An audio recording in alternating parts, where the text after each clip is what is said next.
Hello. Hi. Okay. Hello, everybody. How was your weekend? Hello. Did you all see the picture that I posted on Patreon? That's how it's going to look like if I stop dyeing my hair. Let me see if I can. It's still on my desktop. Hello, everybody. Let me see if I can put it here so you can see. Because I dye my hair. I have a lot of gray hair, silver hair. It's in my genes. I started having how's that? So I started having gray hair when I was in high school. But both my parents actually had gray hair very early in life. So I kind of knew that that's in my genes. So I knew that was going to happen. Um, so since both of my parents had started having gray hair very early, I knew that mine was going to be earlier. So, but anyway, okay, my dog is here, wants to join. Come here, come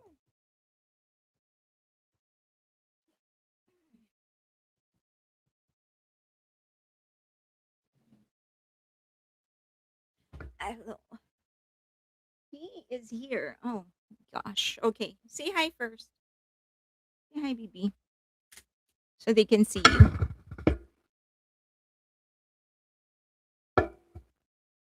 Hello.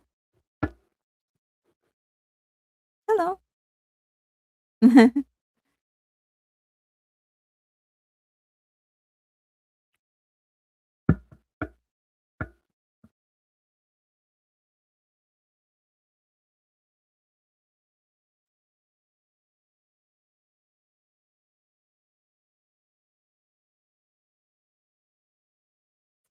Okay. I really don't know how to put my lipstick on. Okay, it's so messed up.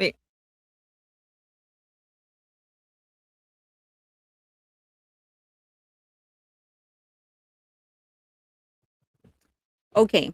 All right. I hope that's a little better.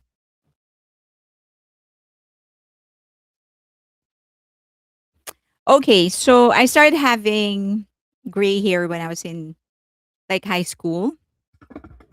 And I think by 30, like 30s, like 30, late 20s, I started having like a lot of gray hair. And so, yeah, late 20s. And so it was kind of like it was something I knew I was going to have early. And so I just started dyeing my hair.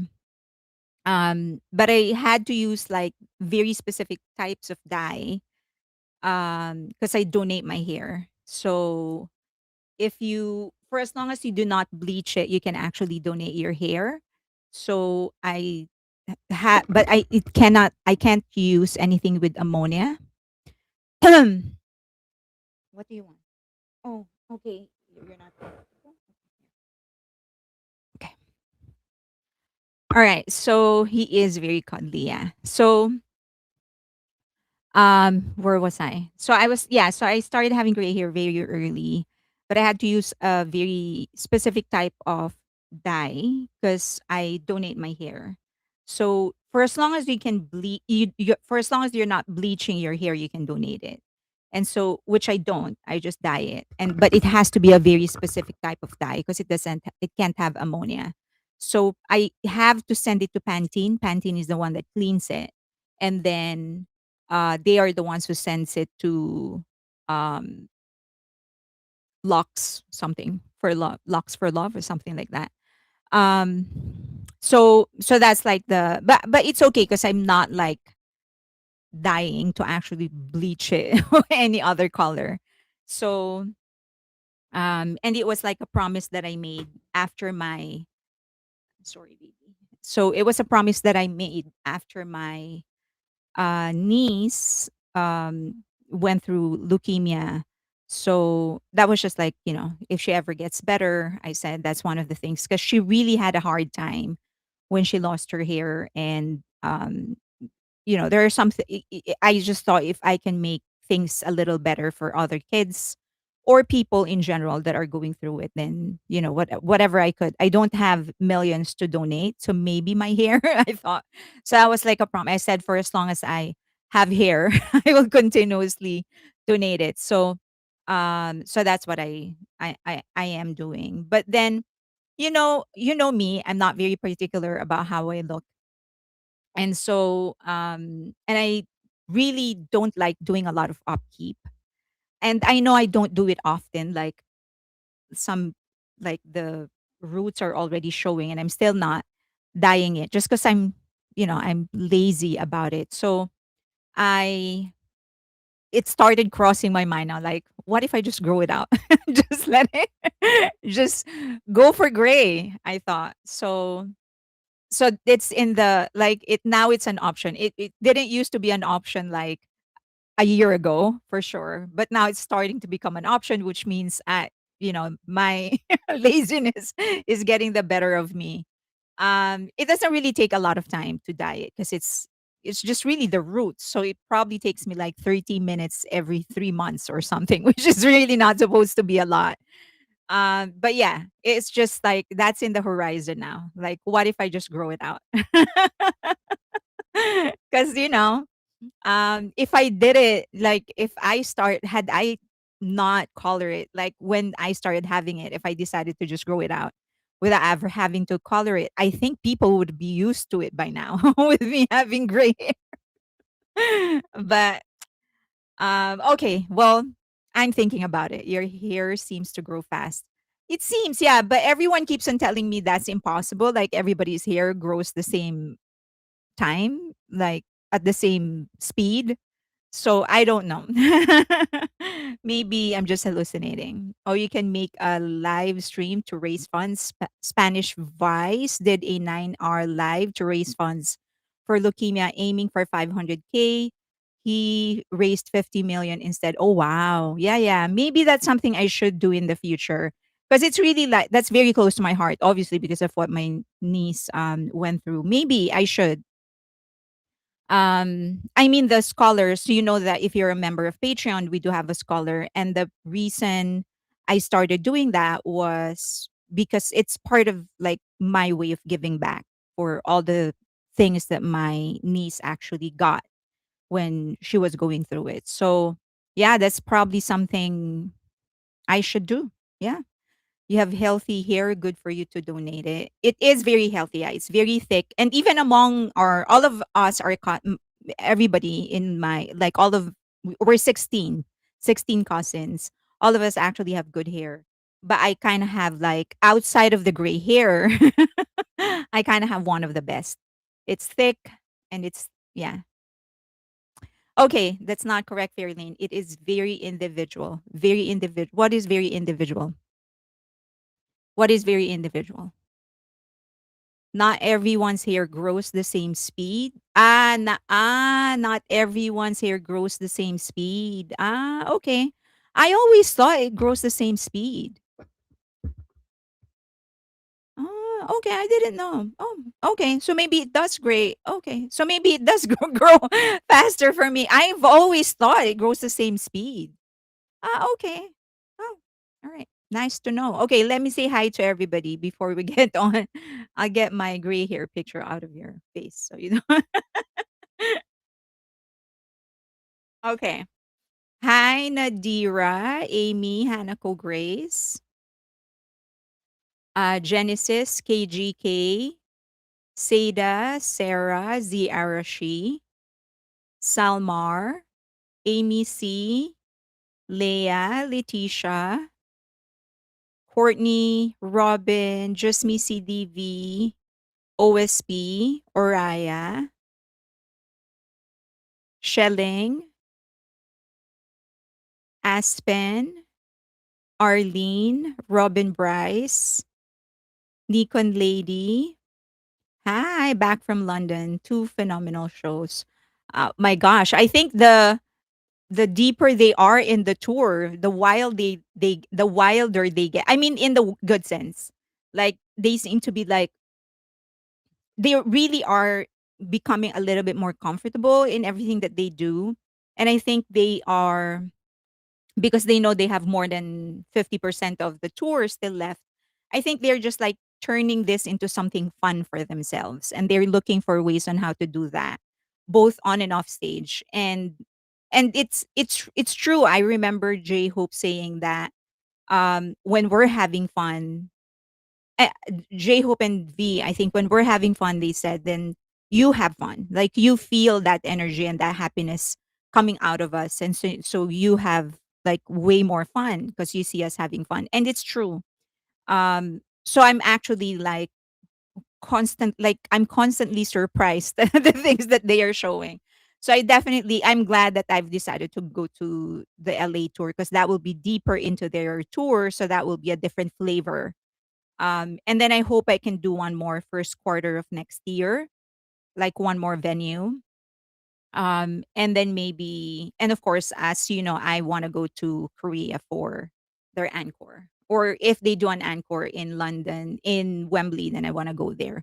Okay, Leah Warburton, Seda Nadira, Oriah, Pia Anderson, Just Me CDV, Carol Faye, PZ48126, Emily, Kaden, Rusika, hello.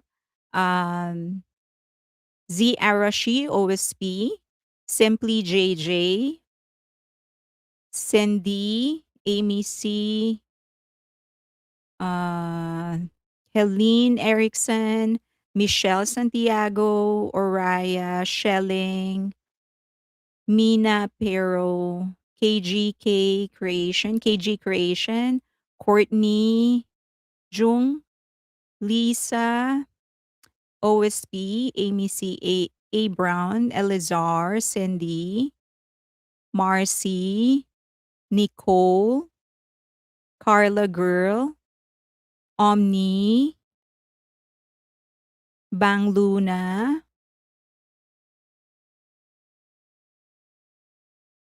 okay, Elizar, Nadira, Lisa Parker, Shelling, okay, Lindsay, Andy Big Night, Juveline, Carla Girl. Don't forget to like the video. Please don't forget to like the video. Read books. I love the color in you. Please go natural. It's in the horizon. It might take me like another year or two, but it's there. I'm getting there. Um,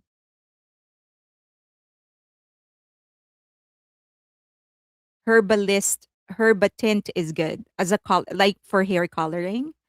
Z Arashi, Lorena is on Twitch.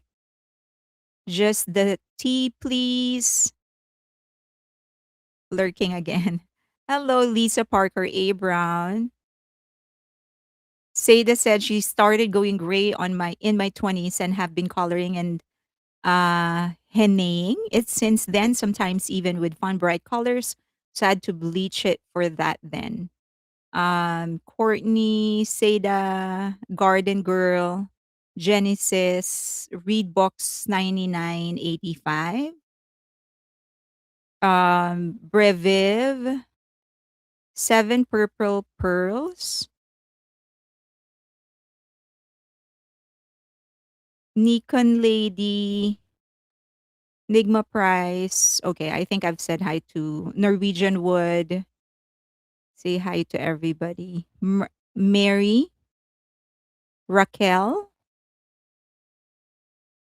Bang Luna. I've said hi to you already. So hi the second time. Hello. So that's in the horizon. It usually like something major like that. It'll take me probably like a year or two to get there, but I will get there. And I think in the end, I'm just gonna enjoy the fact that it's just like go natural, right? Like I don't have to think about that anymore. Like now, I really am thinking about like if I just allowed it to grow without having to dye it, then then people will be just used to me having gray hair. I wouldn't have to deal with the shock of everybody. But let's see. Yeah, it might take a year or two, but yeah, I'll get there. Okay, at least you know what to expect. That's how I look like. Okay, so we have several things to discuss today, but first, I plan on going to. We're actually going to be talking about a little about Enhypen, um, but I am planning to go to Comic Con because they're going there. Miss Su, hello. She said that I've grown out my grays since the pandemic. It was a pain to color it every 2 weeks. It's so freeing not to have to color it all the time. It's healthier for the scalp. Two, hair should grow on average 6 inches per year, 1 inch every 2 months. Um, so I was originally even before I no Comic Con. I'm going to KCon as well, and then I'm going to Comic Con. So the originally I was really planning to go to Comic Con regardless because there are some Asian artists that I kind of want to see. And also I've never been, so I just kind of want to see what happens. I heard that there's a lot of people who cosplay. I want to see them. Um, I love comics, so graphic novels. My favorite of all time is Watchmen. I don't know if you guys have read that, but like I wouldn't say it's my favorite of all time. It's one of my favorites of all time. So I like Neil Gaiman. I like Sandman. So for the West, those are the ones that I like. But there's more. But I mean, those are like some of my favorites. And then a lot of manga and more manga than manhwa, and of course Philippine comics. So and then in the last like 15 years, even before I left the Philippines, there is like some sort of a movement, a rise in graphic novels in the Philippines. So that was exciting for me because I really love that. But I would, if you are going to like try, if you want like high concept type of comics, I would recommend for sure Watchmen. It has already become a movie. And then Sandman, that has become an HBO series. I have not watched it, but I've read all the books. Um, and then For and then of course for manga, if you want to pick up any of the ones that are being read by BTS members, One Piece, all of those like everything they read a lot, so you might want to try that. I started with Samurai X. So in college, all of my friends were guys. Wait, I actually set a time for myself. Okay, so that we can go through some of the topics. Okay, so all of my friends in college, they were guys and they got me into comics. So one of the first one that they recommended to me was um Samurai X, and that became my favorite. And then I've gotten into other things. As you know, I've gotten into like vampire, not Bella and Edward, but like other vampires. But yeah, so if because I'm so into it, I thought maybe it's worth just checking them out even for just a day because I just want to see what actually goes on. Um, so I was planning on doing that, and then I learned that they are going and Hypen is going. So I might time it on the day when they actually have the panel where they're going to be discussing, which I am guessing you would need an extra ticket for. That is fine. If I need to buy it, then I'll buy it. I just want to like witness them going there because that's a huge thing. Like the comic industry here is such a huge thing, and I think that's a big break for Enhypen. Okay, you were able to get tickets. Yes, I was able to get tickets, but just one day. Now I'm gonna have to check when theirs is and see if that is the day that I got. If I need to buy one more, then I'll buy. Um, but yeah, this tour has got to be the most incredible success for BTS. Watching Munich was incredible. It's like I feel like it's becoming like better, and they are becoming better and better and better in each, at least based on the fan cams that we're seeing. I feel like it's becoming better and better and better. So I'm excited for them. I also feel like they're starting to have more and more and more and more fun. Like they're becoming more spontaneous, crazier on stage, which I love to see, of course. And even their vocals, just based on the fan cams that we're seeing, even their vocals and their like dance breaks, they're like elevating. Because it used to be that the deeper they get into their tour, they start getting sick and having injuries and all of that. Now they seem, of course, knock on wood, but they are what, 30 dates deep, and they are still, everyone's still healthy. No one's getting injured. So I think this kind of pacing is really good for them. The decision to cut down on choreography actually is doing well for them. So I hope that whatever we're seeing, they just keep on doing it, because I like watching them have fun. And it is true that whatever it is that they feel, us as an audience, we actually feel them too. So okay. And then, oh, the other thing, the other announcement is, so for the LA delegates, those that are going to LA, I want to have like some maybe coffee with you guys. I'll just organize that in Discord, but I kind of want to do like smaller groups, because I feel like that's better than having like a huge group. Um, so maybe like meet you guys like four at a time or something like that. Just those that are, of course, interested. I know that some of you are actually flying to LA for this, some are driving, so maybe I can, maybe have brunch or dinner or something, or maybe we can go do something. It's LA, there's a lot going on a daily basis. So so I'll announce it on Discord, because I think most of you are there. What days will you be in LA? I will be watching all of it. um so all days 1, 2, 3, and 4. I live here, so I'm just here. So it will be mostly you guys that will be, that I will be adjusting to your schedule. So there's a weekend in between. So probably that would be a great time, because I'm assuming that some of you will be flying like on the day of, um the first day or something like that. So yeah, you want to go down? Okay, you want to go down. Okay, you say bye-bye. Say bye-bye, people. It's so hot. You tell them. Okay.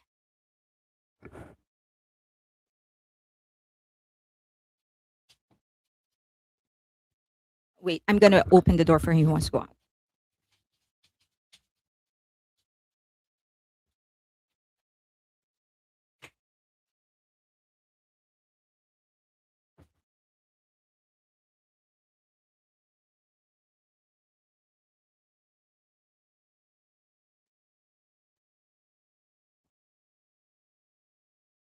Enhypen will be at the Comic Con on Thursday. I think I bought Thursday. I will check. Okay, so um yeah, Carla has tickets. Yeah, so I'll organize that in, I might need Amy's help. But I will organize that on Discord, because I know most of you guys are there. So okay, so I'll do that. Let's meet, but I prefer like, because I'm like introverted. So smaller groups work better for me than bigger ones. And I feel like when it's a smaller group, it registers, like your name and your face registers better. Like most of the time, I would remember the name, but I can't match the faces with the name. Like I know that in that dinner, I met these people, but then I can't match the name with the face because there's too many. But when there are less people, I am able to match the name with the face better. So I remember better. I retain it better. Okay. All right. So let's start. That's my gray hair. Let's start with where is that? Oh, okay. So we have three major things. One is the strategy. I'm going to give you industry updates. That's what we're going to be doing first. I said 30 minutes on that. And then we're going to be talking about the strategy of the four. Just some are things that some are inside information that I got. And then we're going to be talking about Enhypen, And then I am introvert, extreme introvert actually. I know that for a lot of people, this is not applicable to you guys because I know that you know what introverted actually means. But for a lot of people, they think that when you're an introvert, you're shy. I am shy, but that is not the case. I know that you guys know this, but for other people, like they're so shocked and they're like, you do content streaming, you stream and you're a content creator, you go on camera and you're introverted, it doesn't make sense. And I'm like, that has nothing to do with with being introverted. It has everything to do with, well, not everything, but a huge part of it is where you spend or gain energy. So I am an introvert. Okay, so we're going to be talking about Enhypen, and then we're going to be talking about I will continue if we have time. I'll continue my discussion on the Bang Shiyuk lecture versus the fandom study that Billboard and Nielsen and other organizations did. Okay, so let's start with the news and update first. Let me put it up so that it's not confusing. Okay, so you know that HYBE was supposed to launch a new girl group, and the name is Saint Santine. Okay, so there was supposed to be four members, three of which came from the um, Dream Academy. And one of those members, Lexi, made a not really a controversial exit, but kind of like a different type of exit because she sort of intentionally dropped herself by not attending practices, by not really doing the things that they were assigned to do, because she wanted to be kicked out of the lineup of that show. And when the trainer, when the one of the people, the person that actually gave her the news that she was going to be kicked out, when she spoke with her, um, when that person spoke with her, that person said, I don't know, I can't remember the name. That's why I'm referring to this person as that person. So that person said that, you haven't been attending the rehearsal for the last, in that you missed the last 10 rehearsals and you didn't do this and you didn't do that. And she said, like, it's time for you to end your journey with, with with Dream Academy. And she said, oh yeah, you're right. And then she sort of confessed that she did it intentionally because she wanted to be kicked out of the group. And she said that it wasn't for her. Like, that lifestyle is not for her, the schedule is not for her. Um and also, the she said that she didn't like, this was right after the voting, public votings, when every member was actually asked to vote who they wanted to include. Like, if it was their decision to be in the team, who is it would they include, they would include, and who would they not include in the team. And then Hybe and Geffen decided to make it public, like air that and tell everybody who everyone voted for. So who each person voted out and voted in their group. And she didn't like that. So that's what she said, like, that was something that turned her off. And she said that was when she actually made the decision that she wanted to be kicked out. And so she when Hybe announced that she was and Geffen announced that she was going to be a part of the team, Saint Santine, a lot of people reacted because everyone thought, like, well, she didn't like the lifestyle. um because for if you know K-pop, then you know that this is just a part of, like, the heart, the work, the extensive schedule, the packed schedule. Those are all part of being an idol. And that means it's not a match, that this is not the kind of lifestyle that fits her. And so why would you bring her back? So anyway, she was there up until yesterday when Hybe and Geffen actually announced that she's leaving Saint Santine. So it's a four-member lineup. So I'm guessing that they're going to be taking in one more, or they're just going to make it a three-member lineup. So let's see what they're going to be doing. They haven't really said, Hybe and Geffen haven't really said what they're going to be doing. But so this is the girl, Lexi, is her name. That's her. Um, by the way, I'm not trying to paint her like as a villain or something. It's just not the lifestyle for her. So now she did post after that, and she said that, at first she thought that it was like the right thing for her because when they presented her the concept, she liked it and whatever. But then I guess as the training went by, she kind of realized that this is not like the lifestyle for her. And but she's not bad mouthing Hyben Geffen, and Hyben Geffen has been gracious with her, but she terminated her contract with the agency, so she's not with the agency anymore. She didn't just leave the group; she left Hybe altogether and Geffen. Unlike Mano stayed with Hyben Geffen. She just left the group. So let's see what they're going to be doing. Whether they're going to proceed with three members or if they're going to find a replacement. Maybe pull in another one from the trainees or whatever. Okay, so another major for the AI haters out there. I'm just kidding. Okay, so the recording industry is making a huge step, and they are most likely going to go into a unified agreement.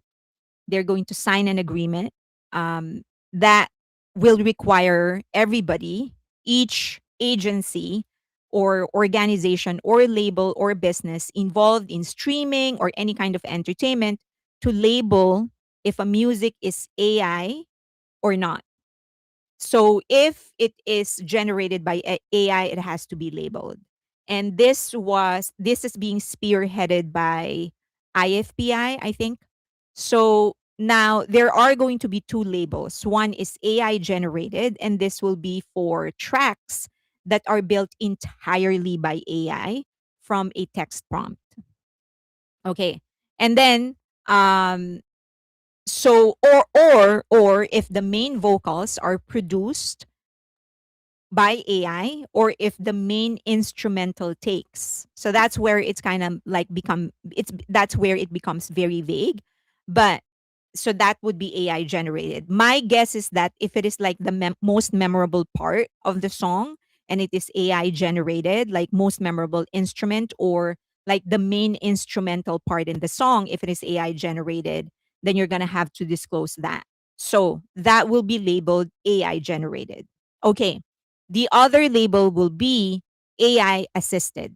And that would be when the track is mostly the work of a person or people but leans on AI on certain places. Okay.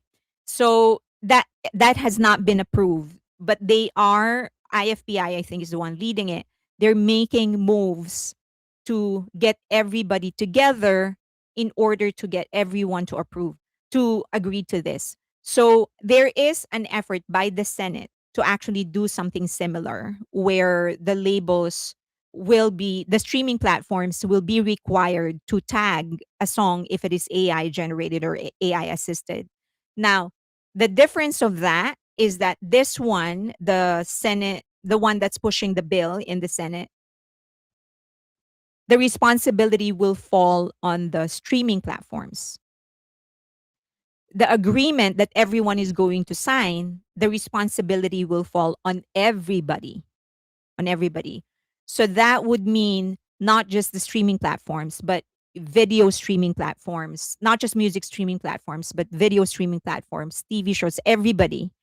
And they're not bound by any kind of like regulation under this proposal. It'll be like, a common agreement that, we're all coming together and we're agreeing to do this and everyone is going to agree to it and everyone is going to do it.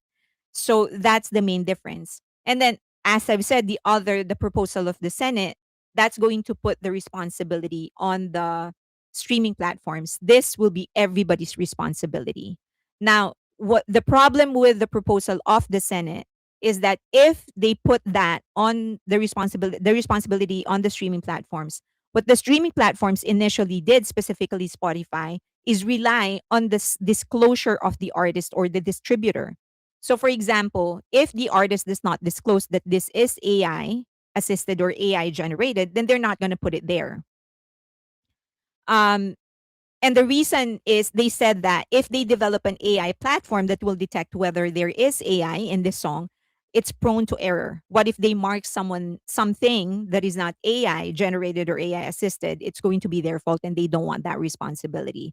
But so in this case, if this agreement is signed by everybody, then it will be everybody's responsibility to declare it from the artist to the label to the distributor to the streaming platform. Then people will know.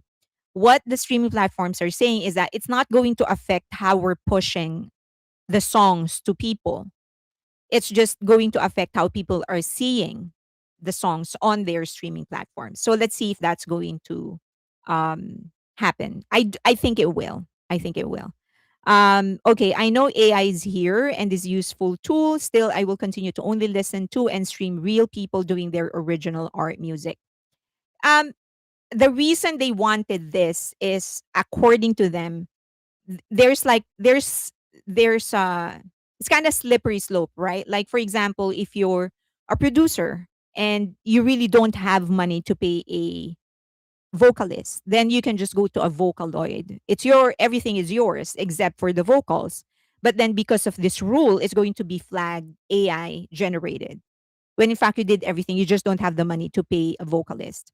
Or it could be the other way around. You're a vocalist and you're just looking for something to sing, but no one's taking a risk at you on you. Or you could be like a lyricist and there are songs that you really want out and probably you have a top line, but you don't have money to pay a producer. Then you go to AI platforms in order to create the music that you want. So it's like a slippery slope for a lot of people. Okay, just to explain their side of the story. All right, next news. So okay. So I don't know if you know this, but the iHeart was actually dragged to court for payola. I know this kind of flew under the radar, huh? So they were dragged into court for payola. But it's very specific. I know that we mentioned this once in the past, I think last year. But what happened is that someone actually filed a complaint. It was actually a senator who said that iHeartRadio would would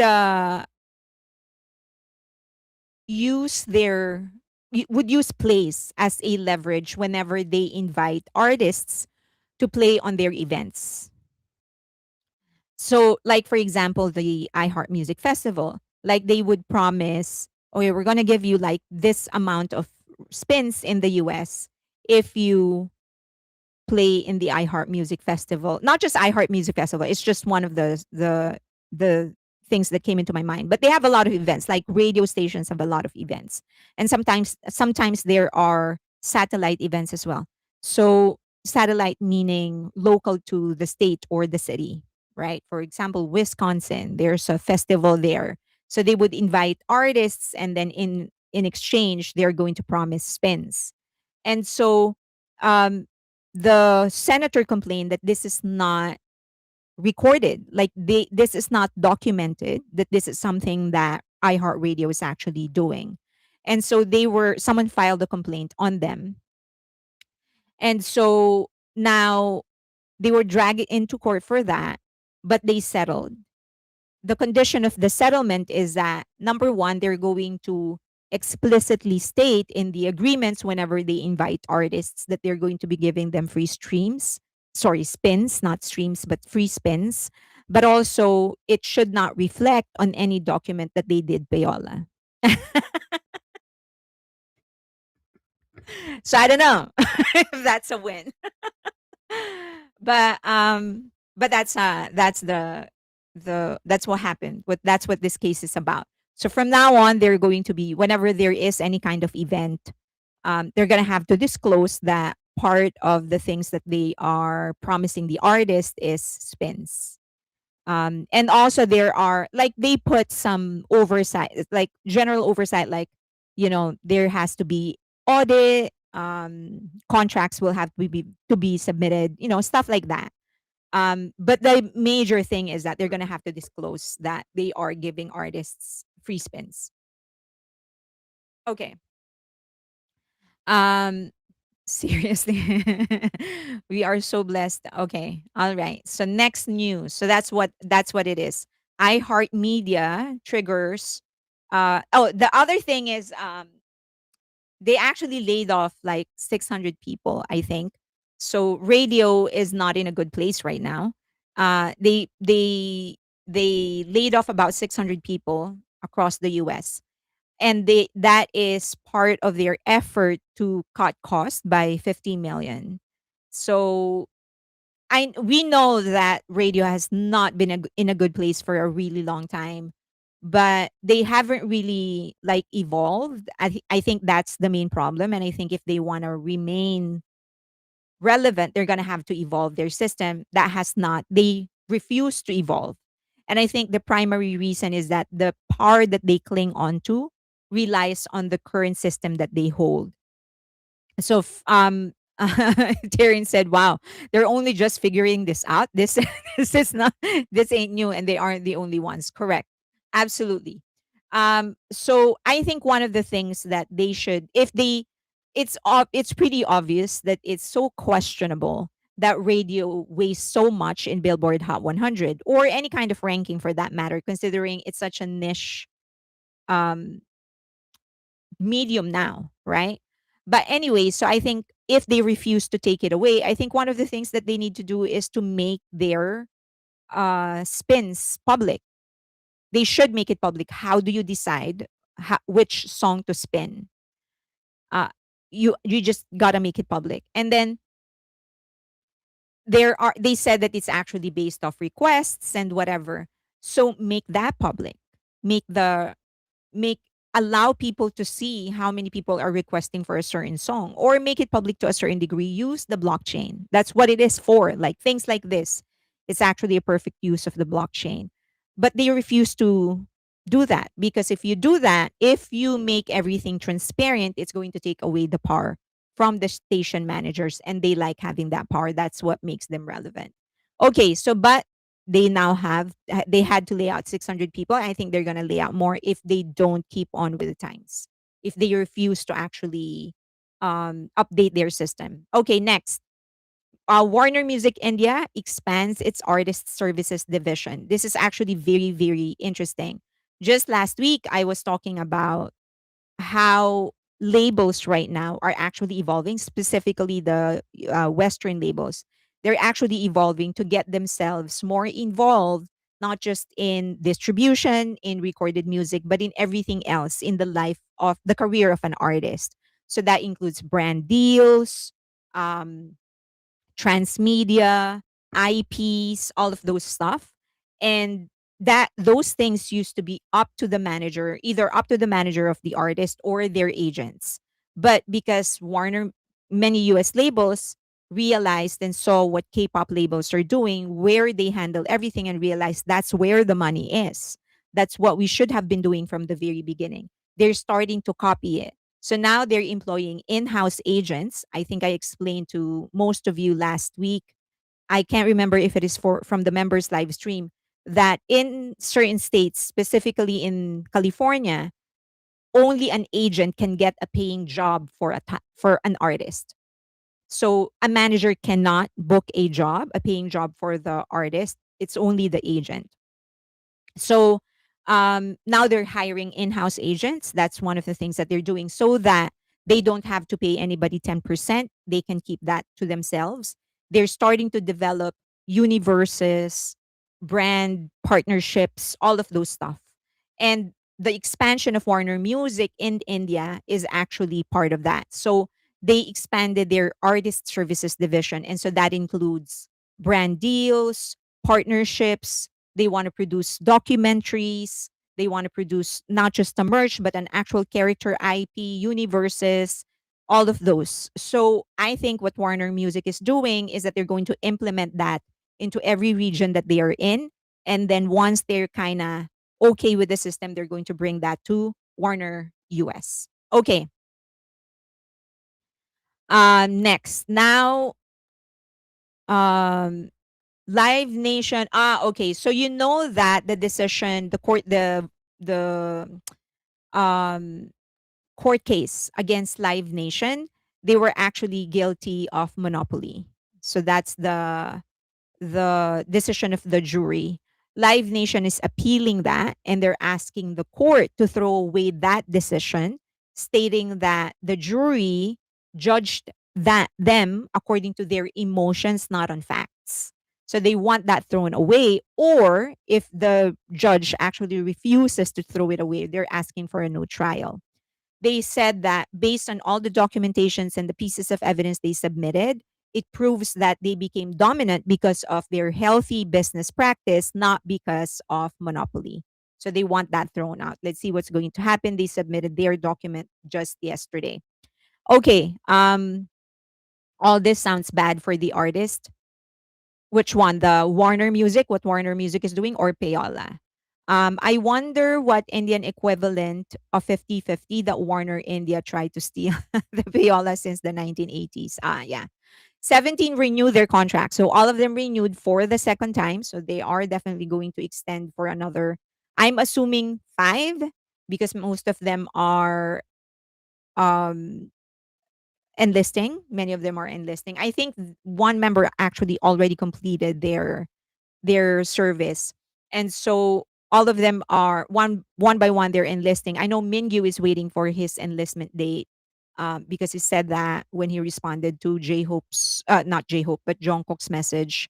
So one by one they're enlisting. So I'm assuming that it's a 5-year extension, or maybe it's going to be the same structure as BTS where it's not really a time like bound by time or something like that. We don't know. But I also don't know for sure if that is the structure of BTS. That's just what I hear from the grapevine. Okay, so they renewed. So if you are a carrot, congratulations. They renewed. One is back.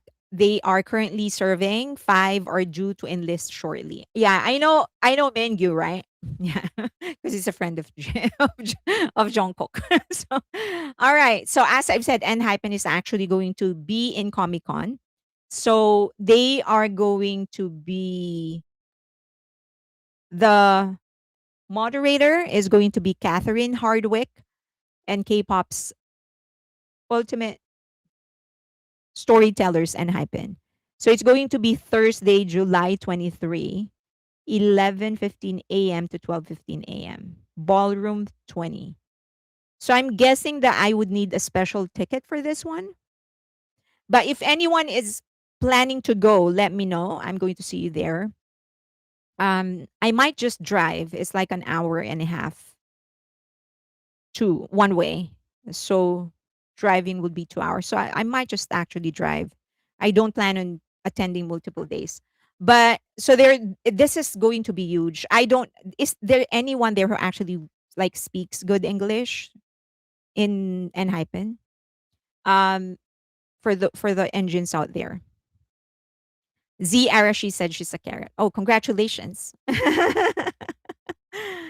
How old is their maknae? Oh, for the carrots are out there, how old is the maknae of carrot? I'm planning to go, but I have to ask my mom. So uh Jake and Jay. Jake and Jay are the youngest. Jake and Jay are the youngest. Your event ticket will get you into the ballroom 20. You won't need another ticket for that panel. Okay. Oh, so I got it. I have tickets. So I'm going. If you're going, let me know. Maybe we can go up and like meet up so I can explore. I don't know what to expect. Like I don't even have like a vague imagination on what the ballroom looks like. I the absolutely zero idea. So let me know. Dino is the youngest, 1999. So let me know. But this is big. This is absolutely big for them if they get to be known by their like um well by their alternative universe, and people there actually get into their their lore, this is big. Like this is going to be huge for them. I hope this really works out. I hope they talk well and that they explain. I hope whoever translates, Jake and Jay speak English. Ah, okay, Jake and Jay speak English. Oh yes, Jay. Yes, of course. How can I forget? Yes, Jay. He's my bias. Okay, my bias record is the leader because he was such a badass when he made when he addressed everybody. I would be a conduit to a new audience. Yes. So and then they're going to be on the next day in House of Blues in San Diego. That would be a nice uh, uh, event or place to go to actually. Like I love House of Blues. I've explored San Diego. So I love House of Blues absolutely. So if you can go ahead. So yeah. Jake is Aussie and Jay is Canadian. Okay, yes, Jay. How can I forget about Jay? Yes. Okay. So that would be great for them. I know that Jay was actually born in Canada, so that would be great for them. But if you can also attend the House of Blues on July 24, that would be great. Okay. I hope they come in costume. Okay, so calling all vampires, there's going to be a booth, I guess, on number 4129. Step into a 1,000-year vampire epic. A surprise encounter awaits. And then there's the panel talk. Um, and then offsite Dark Moon Blood Night with Enhypen, an exclusive night for the immortals. So 21, 23 to 26. So I still don't have tickets. I'm not really panicking for their concert because there are still some tickets available, whether it's going to be here or somewhere else. But there are still some tickets. I'm not really panicking, but I am planning to watch them. Jay is an American. Jay's Canadian, right? Oh, Jay was born in the US. But he's Canadian. Okay, got it. Got it. Okay, got it.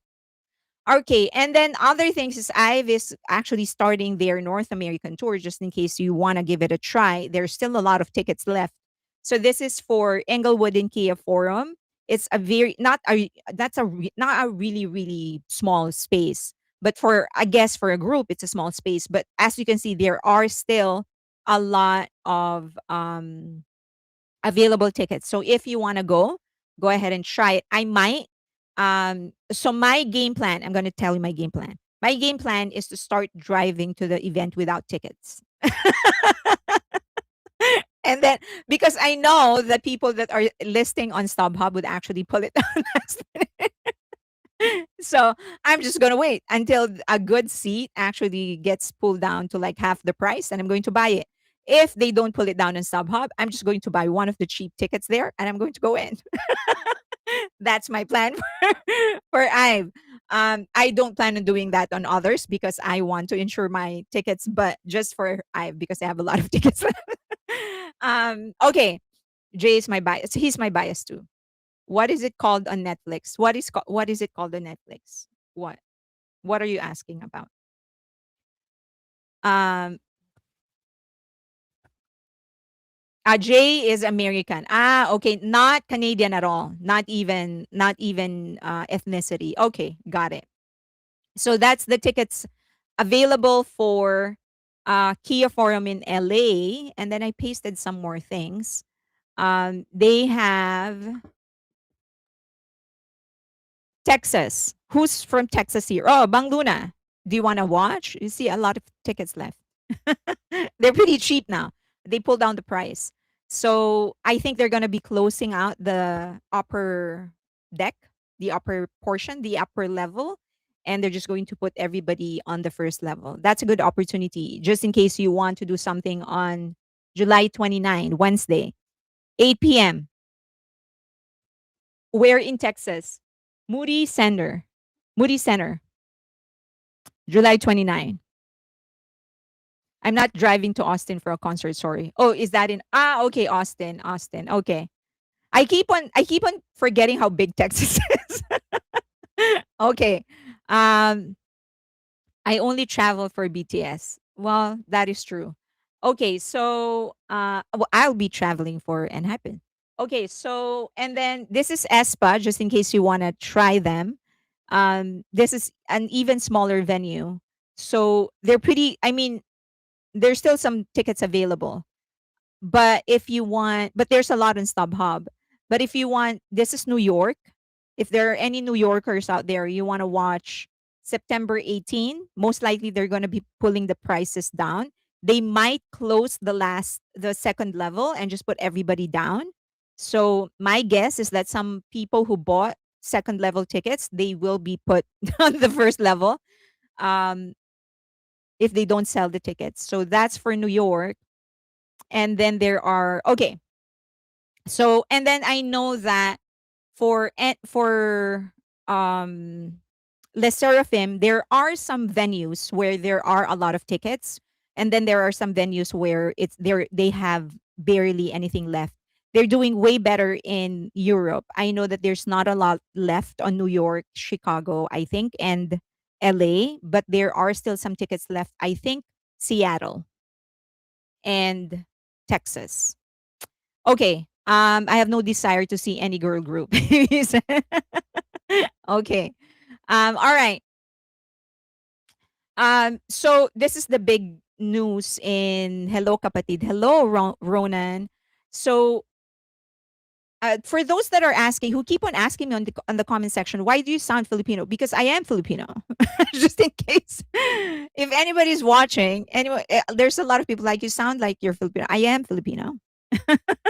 Hello. So okay, so there is a huge discussion on the hate music bill.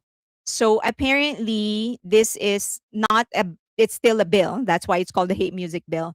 But they're they are going to change how they are screening music in South Korea. So right now, the proposed amendment is that they are going to require all songs to be screened before it actually by a government agency before it is allowed to be aired. So so it would require songs to be screened before release.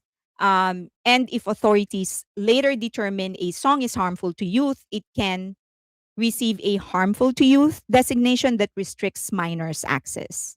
Okay, so that's what they're under the proposed bill. Sorry, so this is um, the current situation. The current process is that it's a post screening.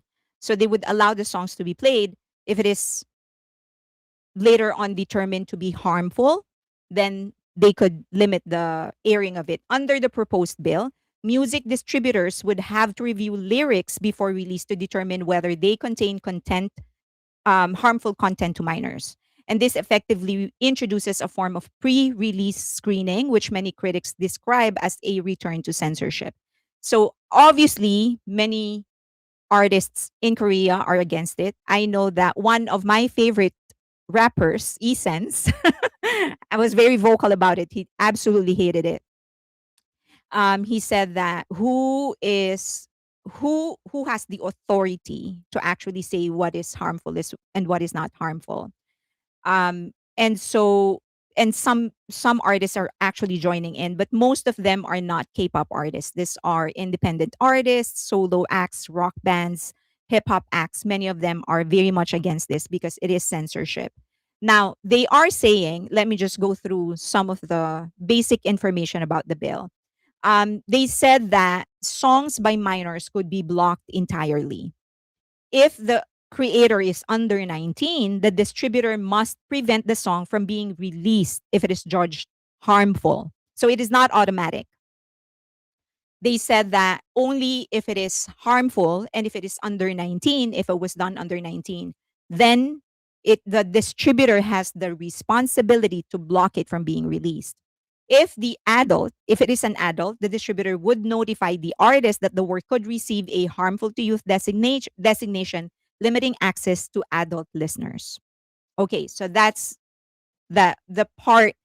So they are saying that this is all because they want to limit harmful speech, because a lot of songs that I guess don't actually make it to broadcast but are allowed to be streamed, allowed to be played on radio, they actually promote harmful speech. Okay.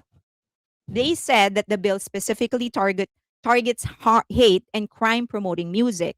According to Representative Kim, the proposal was prompted in part by incidents where teenagers released songs containing violent threats, hate speech, abusive language towards classmates, and content glorifying crime. And according to them, this actually contributes to the culture of, I don't want to call it culture, but the um, school bullying, the which happens a lot in South Korea. It is because, and this all of these songs that contain harmful speech actually contribute to it. So they said that this is in part actually is prompted by it. They're not trying. This is I'm trying to communicate what the bill, the people that are supporting the bill are saying. They're saying that this is all because of that, not because they want to limit speech. Okay. As a DJ Gino. Oh, Gino, are you like the streamer Gino? I listened to you once. I watched your stream once. As a Comcom member, I agree with this law. As a Comcom member, he said he agrees with this law. Critics say that the wording is too vague, though. A coalition of 11 cultural and arts organization argues the bill never clearly defines what qualifies as hate, crime promoting, and music likely to cause serious harm to youth. Okay, now let's try to compare it to other first world countries. If this actually comes into play, if this gets approved,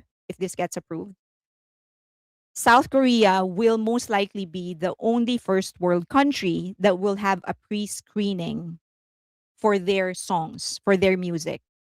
No other first world country actually implements this. Not the US, Canada, United Kingdom, Australia, Germany, France, Japan. None of that actually screens their song. It is always post screening or labeling. If there is explicit lyrics, then it would be labeled explicit, but no one actually censors that. Um, but all other first world countries actually restricts after release. Okay. They can restrict, not that it is automatic, but they can restrict after release. But none of them actually do a pre-screening. So what kind of songs are they? Is this like gangster rap?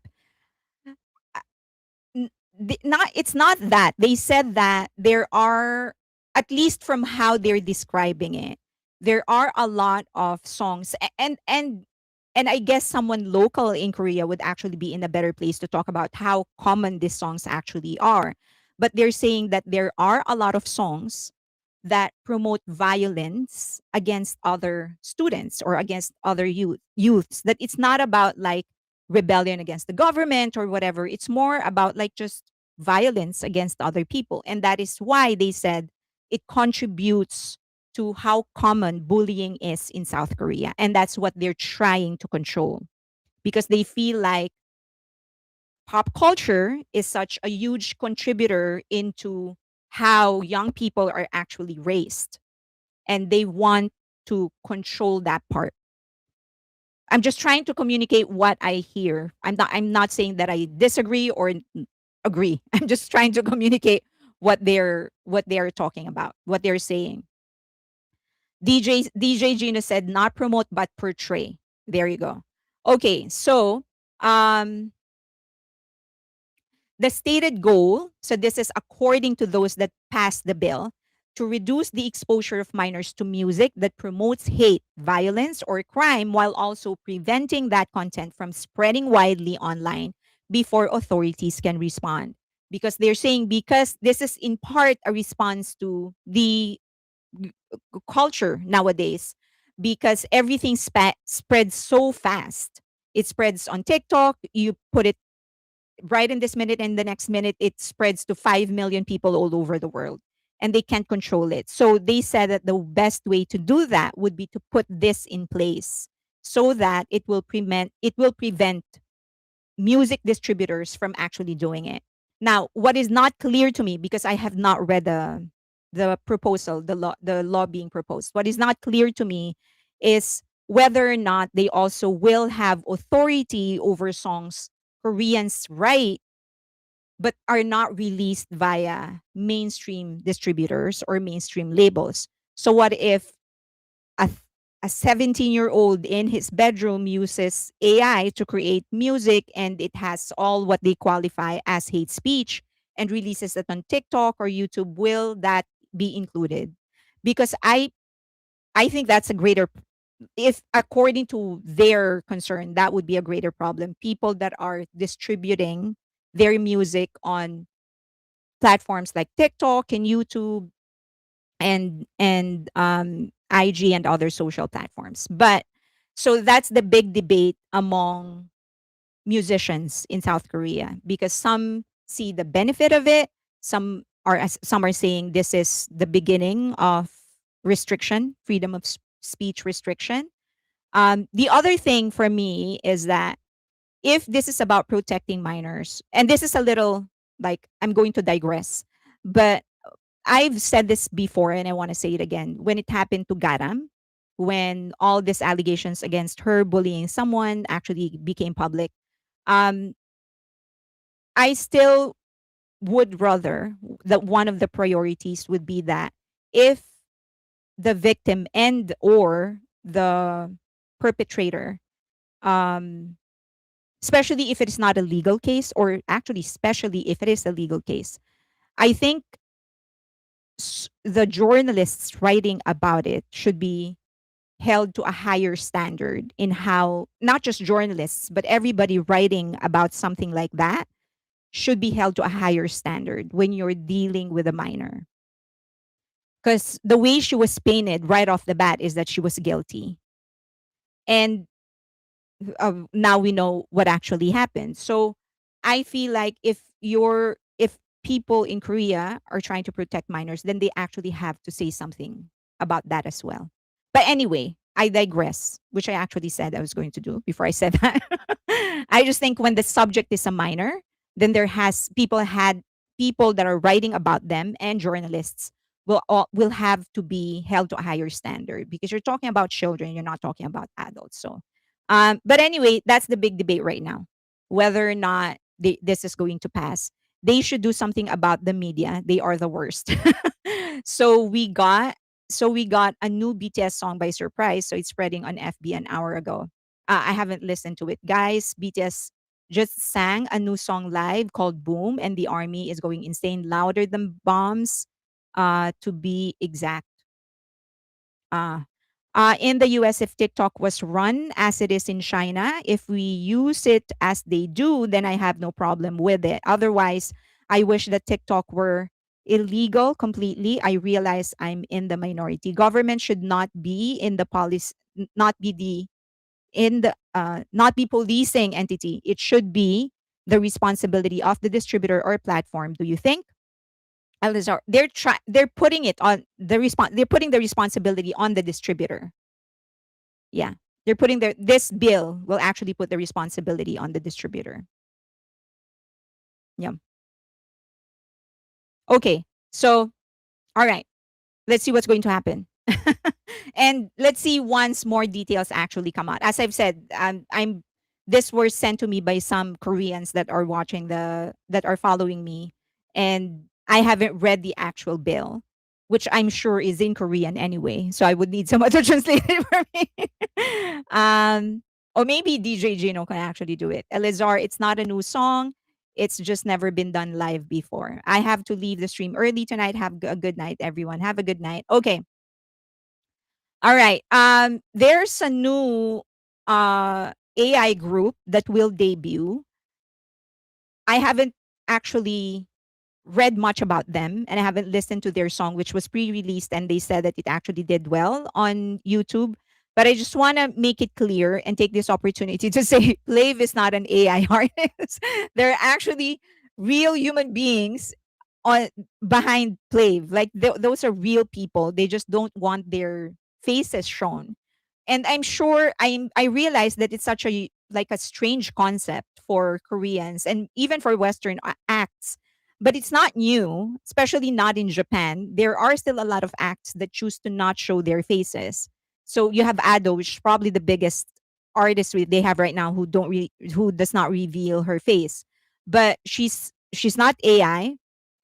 She does perform in concerts. It's just that she performs inside a cage and it's dark, so you don't see her. Man with something. It's a band, and they are wearing wolf costumes, not costumes, but headgear, so you don't actually see their faces. This is pretty common in Japan, not showing their faces. And then, of course, in the US, we have gorillas. So this is not a new concept, but Plave is actually not an AI artist. This group, though, seems to be fully AI. Okay, some Plave members are former idols. Well, they still are idols. They just don't show themselves. They just don't show themselves. They just choose not to. And that has to be respected.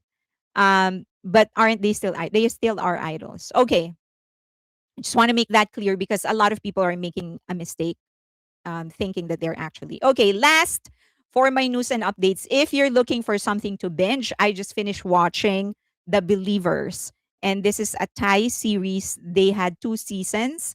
It's kind of dark though, but if you want something dark, um, a series that will kind of make you think, but also not so much, because it kind of just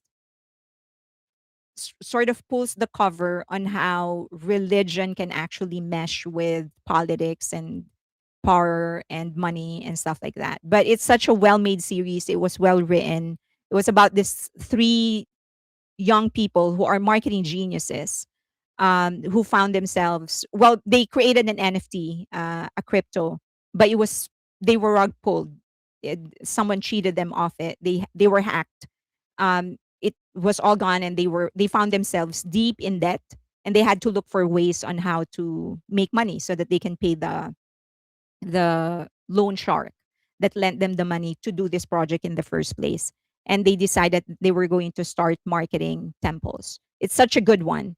So if you are looking for something to binge, then please go ahead and give it a try. Okay. Um, Next topic. Sorry. I'm trying to do it as fast as I could. All right. So let's talk about the different before that, do you have questions? um, Before I move on to the next, we're going to talk about the different strategies that different labels are actually using or implementing, as they make their push towards the West. Some of it you probably have heard of, some I just am hearing from some acquaintances in the industry. Um, what platform? Netflix. They're available in Netflix US. Well, it's probably available worldwide. Okay, Munich is lucky. I think it was a good time on the river BTS had. Got them in the mood. Good night. Yes, good point. Okay, we had Kiss. Yes, Kiss. Well, we kind of know their faces. But this one's like many many Japanese acts don't really just altogether don't reveal their faces. Okay, so let's go to the next, which is the strategies that different labels are actually using to make their push towards the West. This is actually pretty interesting as I was starting to read. Okay, so apparently the next thing that it's like the race to own the next generation. They feel like the past was owned by SM, because of TVXQ. They were the biggest. I know that some people are going to say no, it was Big Bang. Okay, I'm just going to leave that to for people to discuss. But the race is to own the next generation. And they feel like the present is owned by HYBE. And it was all because of BTS. So now it's a battle to create the next big act that will own Korean entertainment, basically, that will be the flag carrier of Korean entertainment. Now, let's go through them one by one. But these are the major strategies of each agency. HYBE essentially is doing, as we know, the multi-label system, and each of their label has their own autonomy. In terms of the push to the West, they are acquiring companies. That's their main strategy. So just to briefly explain that, why are they acquiring rather than putting up their own company? They're basically buying time. If you start new in the US, there are exceptions naturally, but it's probably going to take you what, 10, 15 years to fully establish yourself as a player in the market, and then maybe another 5 to 10 years to actually make yourself a major player in the market. So if they start setting up now, then it'll probably take them another 20 years to become a major player. Now, because they're acquiring companies, they are acquiring the credentials, the reputation, the contacts, the networks of that company. So they are buying time. That's their strategy. SM company used to be a just one company with one central production center, and everyone relies on that. And for the longest time, they were known as the Yi Suman agency because it was founded by Yi Suman, and all the growth that they went through. It's all because of his ideas, whether you like it or whether you like him or not. Okay, next is JYP. They're in the division system right now. So their company has actually division one, two, three, and then Studio J. It's kind of like a label, but it does not have absolute autonomy the same way Big Hit Music. The fur of my dogs. Okay. Um. So the so it's a little like labels, but they're not autonomous the same way Big Hit is, or Adore, or Pledis is from HYBE. They are still very much dependent, and everything still goes through the same level of approval. But each division takes care of several artists. Now, for YG, they're still relatively centralized compared to others. They're actually, of the four groups, they are the one that has barely evolved, but we're going to explore that in a little bit. So they're still very much centralized. It's still very much a YG system. Yang Yun Sok, he still calls the shot. Okay, the next big group will take another decade. And my guess is that it's going to take another form as well. We're going to discuss that. Okay. Okay, SM Entertainment. So their biggest challenge is that they have really nailed down the Korean sound and the Korean music. All of their groups are actually huge in South Korea. I think you know that I attended the Inkigayo summer concert when I was there with my niece during the summer. That's when I got sick. Like 75% of the time was there sick because of the heat. So, um, so I saw on ground how popular they were. So we went to another event. It's the same thing. Like SM groups are extremely popular in South Korea and in certain parts of Asia. And I think it's partly because they've nailed the sound down to a T. Like they know the kind of branding, the kind of sound that they will that the country will actually like. But that sound is not compatible to the West. The I guess the sort of like the best example would be aespa. If you listen to their music, um, their songs are huge hits in South Korea, not so much in the West. To a certain, like, we just don't resonate with that kind of sound. They like doing, like, I guess in South Korea they kind of, it sounds cute for them, like quirky, but in the West it's kind of like cringe because that's not just the culture. It's not like what we're used to. So there is incompatibility with the Korean sound, what the general public will like versus what the Western public will like. If you observe this in Twice, once they started pushing towards the Western market, they actually stopped charting in Korea. Not altogether, but they weren't charting as well. Like they weren't charting as high in different Korean charts. So which meant they kind of lost a little bit of the general public because they started pushing for the Western sound a little bit more. And that sort of paid off when, of course, they started going on a world tour because then people started liking them. So it's always like a trade off. It's so, I guess, very, very, it's not, because I know you're all going to say, like, well, what about BTS sound? They were liked by Korea and then also liked by the Western public. So I always say, like, try not to put BTS into the conversation because that's just going to destroy everybody. It's like they are an exception. Like they're not the rule. They're an exception. So you cannot apply what works with them on everybody else because they're just simply an exception. That's the best way I can explain it. And also the other thing is, and I think many of you know this, that they actually became big in the West first, even before they won a Daesang in South Korea. they were already well on their way to do their the North American tour, which was already sold out. So they were there on their way. Like fire was all so there were so many things that were in place in North America even before they made it big in South Korea. But anyway, that's the challenge of SM Entertainment. They can't seem to find that balance. So once the solution for them is to transform their company into a multi-center company.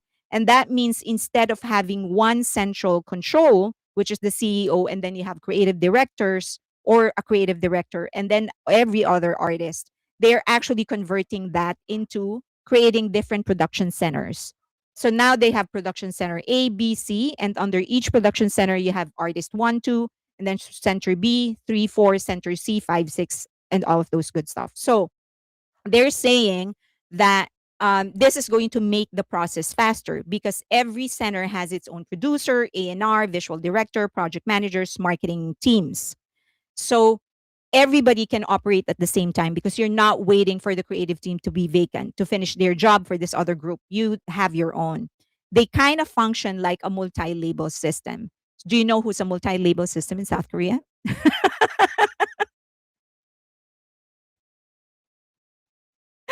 Okay. It's just funny because like I when I was reading all of this, when I was reading the research, I was like, wow, I can hear Faker in my ear saying all roads lead back to it because they're calling it different names. It all comes back to a multi-label system. Once we go to like JYP, it's actually kind of the same. But anyway, um yeah, I could hear Faker. If you're not aware, Faker is the biggest e-gamer in South Korea, and his famous quote is "All roads lead back to me." So, yeah. So it seems like that all roads lead back to a multi-label system. So they're not calling it a multi-label system. They call it a multi-production center. Okay. Yes, Faker is the unlikable, unkillable demon. Yes, he is that, the king. Okay. So now, as I've said, it's faster for them because Center A can prepare ESPA, while Center B prepares for Rise, while Center C prepares for NCT, so on and so forth. So no one is waiting for anybody. They're just doing everything all together at the same time. Not all together, but they're doing everything at the same time. So their output is kind of faster. And that kind of explains why they have so much releases, so much concerts, so much tours at the same time going on in 2025 because they started this last year. Now, their biggest question though is when can SM produce the next big group? They had TVXQ, Girls' Generation, EXO.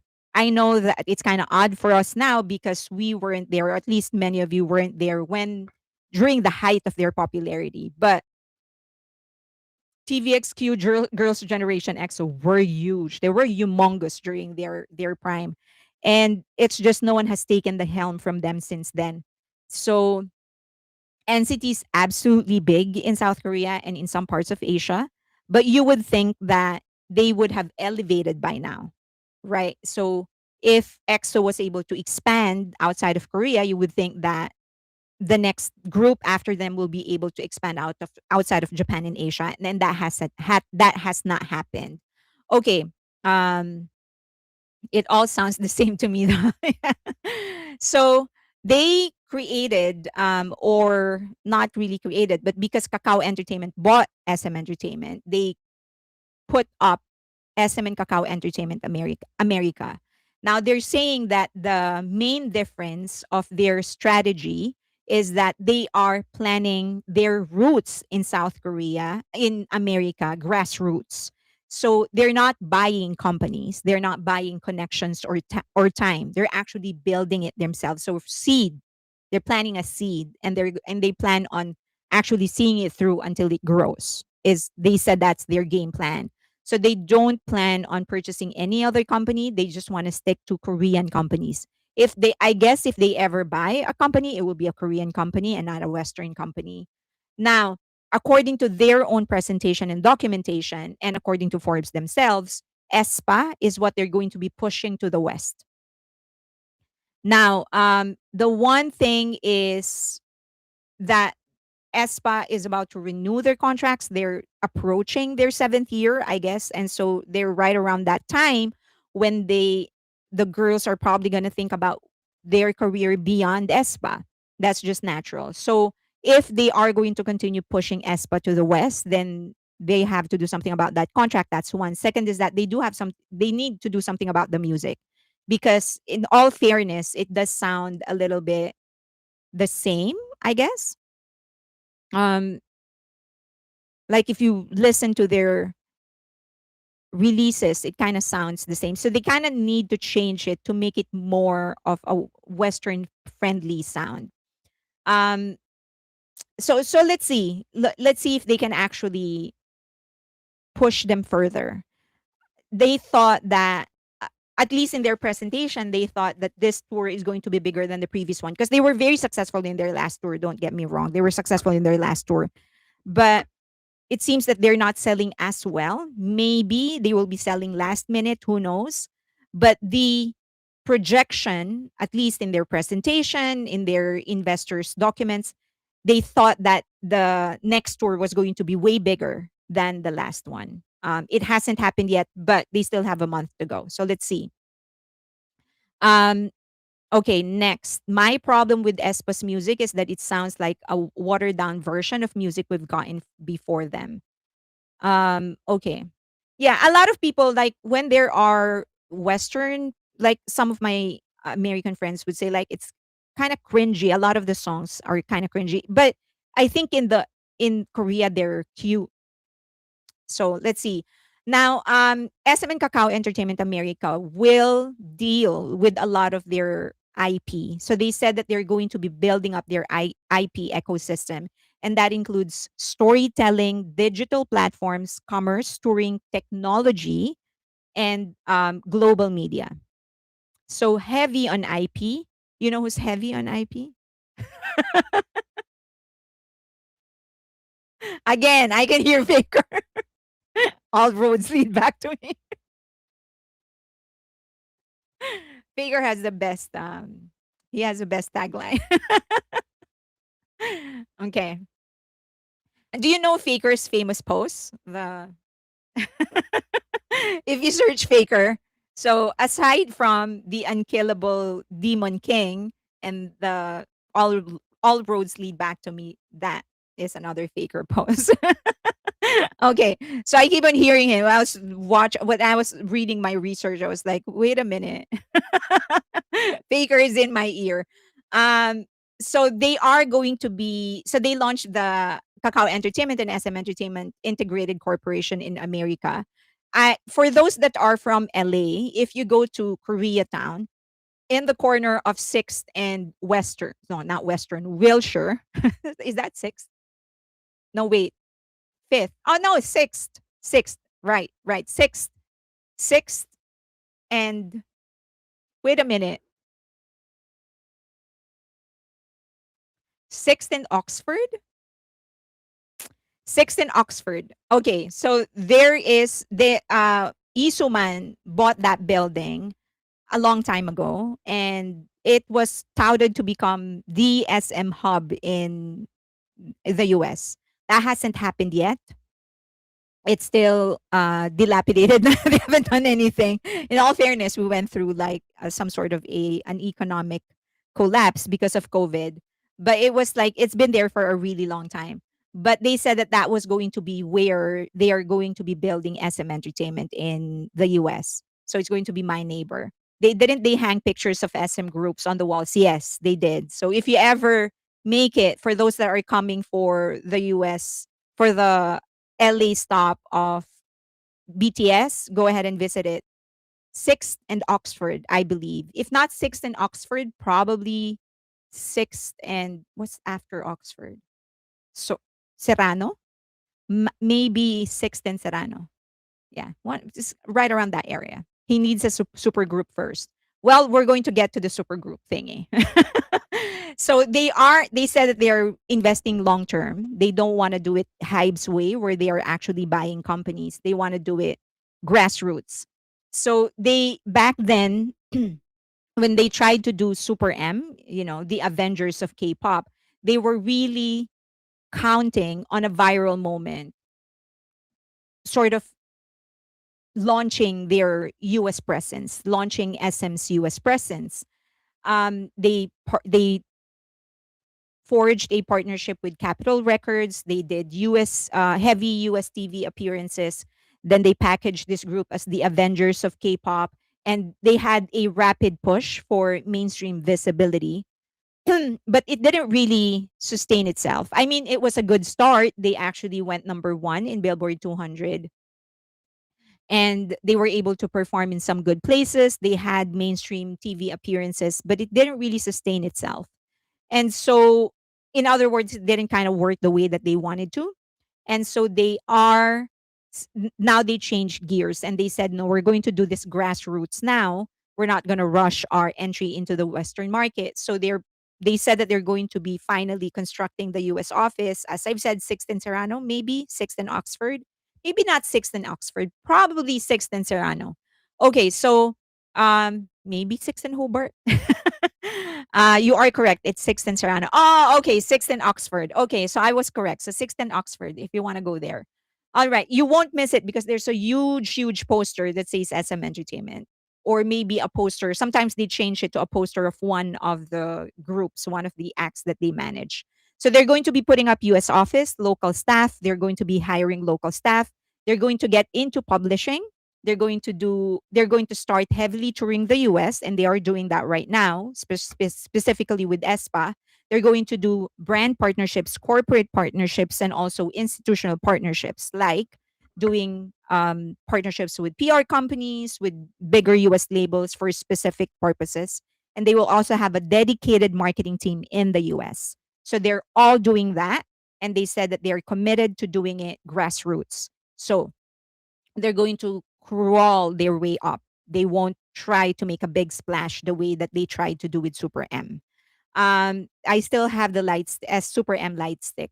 I like well, three of the members there. The others I'm not really familiar with, but I like that group.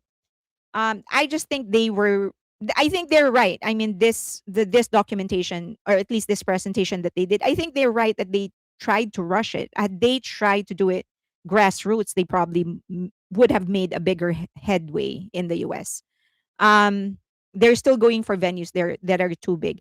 They are, but I think it's because, as I've said, Espa's previous concert was actually pretty successful. They were probably thinking about, by this time they're going to go bigger because the previous one was successful. Where does SM get their data? That's a good question. Okay.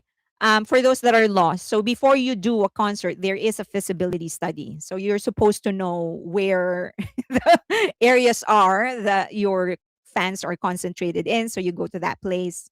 Okay. Now, SM's approach now is more organic. So rather than buying into the US industry, they're building their own. That's their strategy. So let's see what's actually going to happen, whether it's going to work or not. Now, let's go to JYP. All right. I unfortunately don't trust SM to execute it well. Okay, so they're calling this, JYP is calling this globalization by localization.